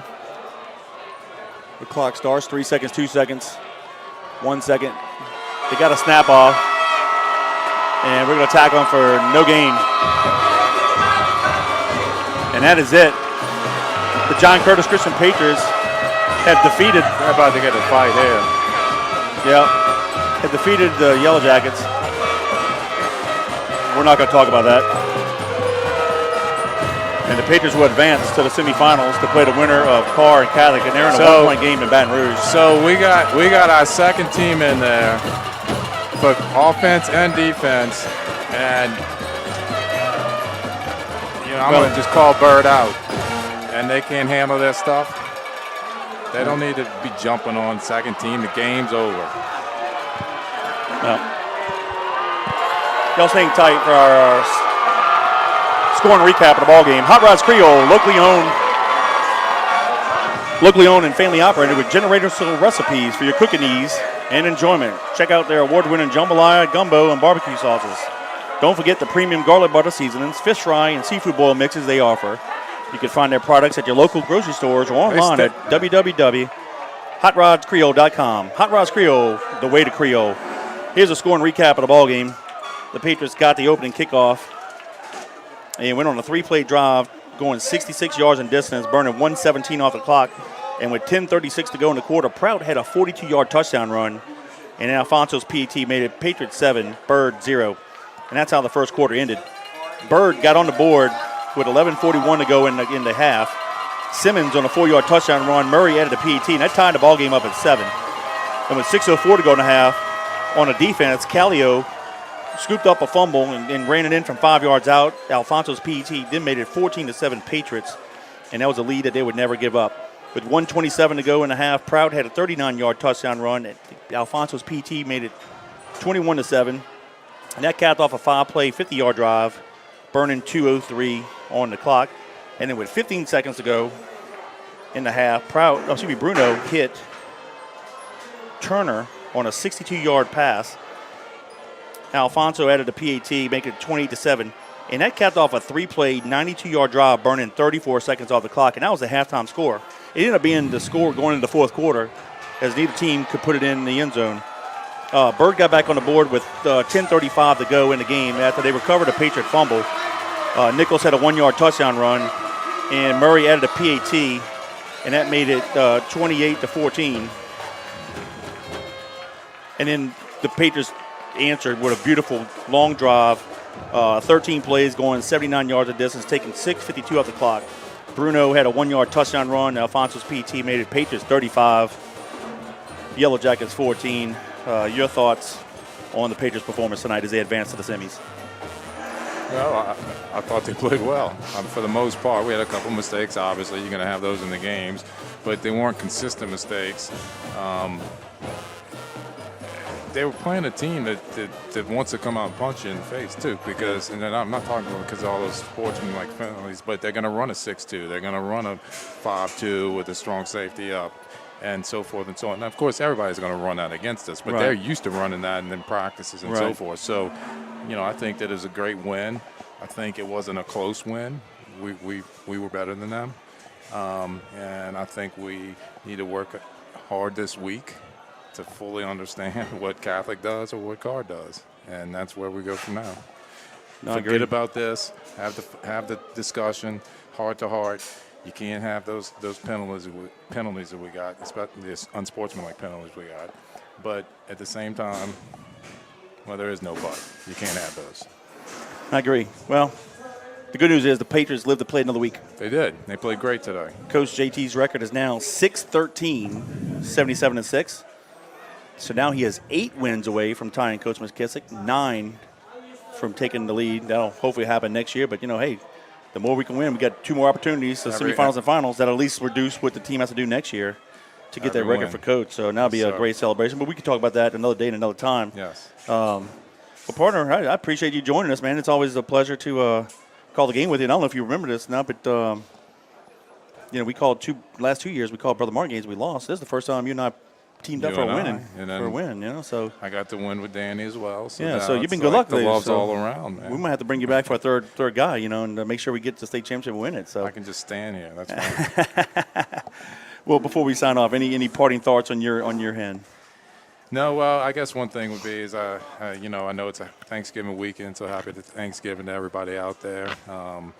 And we look forward to seeing you guys next week. Yep, we do that. So, again, the Patriots advance to the semifinals. We play the winner of Catholic and Carr. Looks like Carr had fumbled the ball with 8:44 to go. Catholic's driving, but Carr is leading 18-17, so we'll see what happens there. But keep an eye on that game. We'll either go to Baton Rouge or stay here locally and play against Carr, so we'll figure that out. But we appreciate you guys. Thank you for listening to us. The John Curtis Christian Patriots defeat the CE Byrd Yellow Jackets by a score of 35-14. So on behalf of Gordon Hebert, Robbie Utzer, Billy Duncan, and Kevin Fayard, until next week at 6:45 when we broadcast the semifinals, go Big Blue. God bless.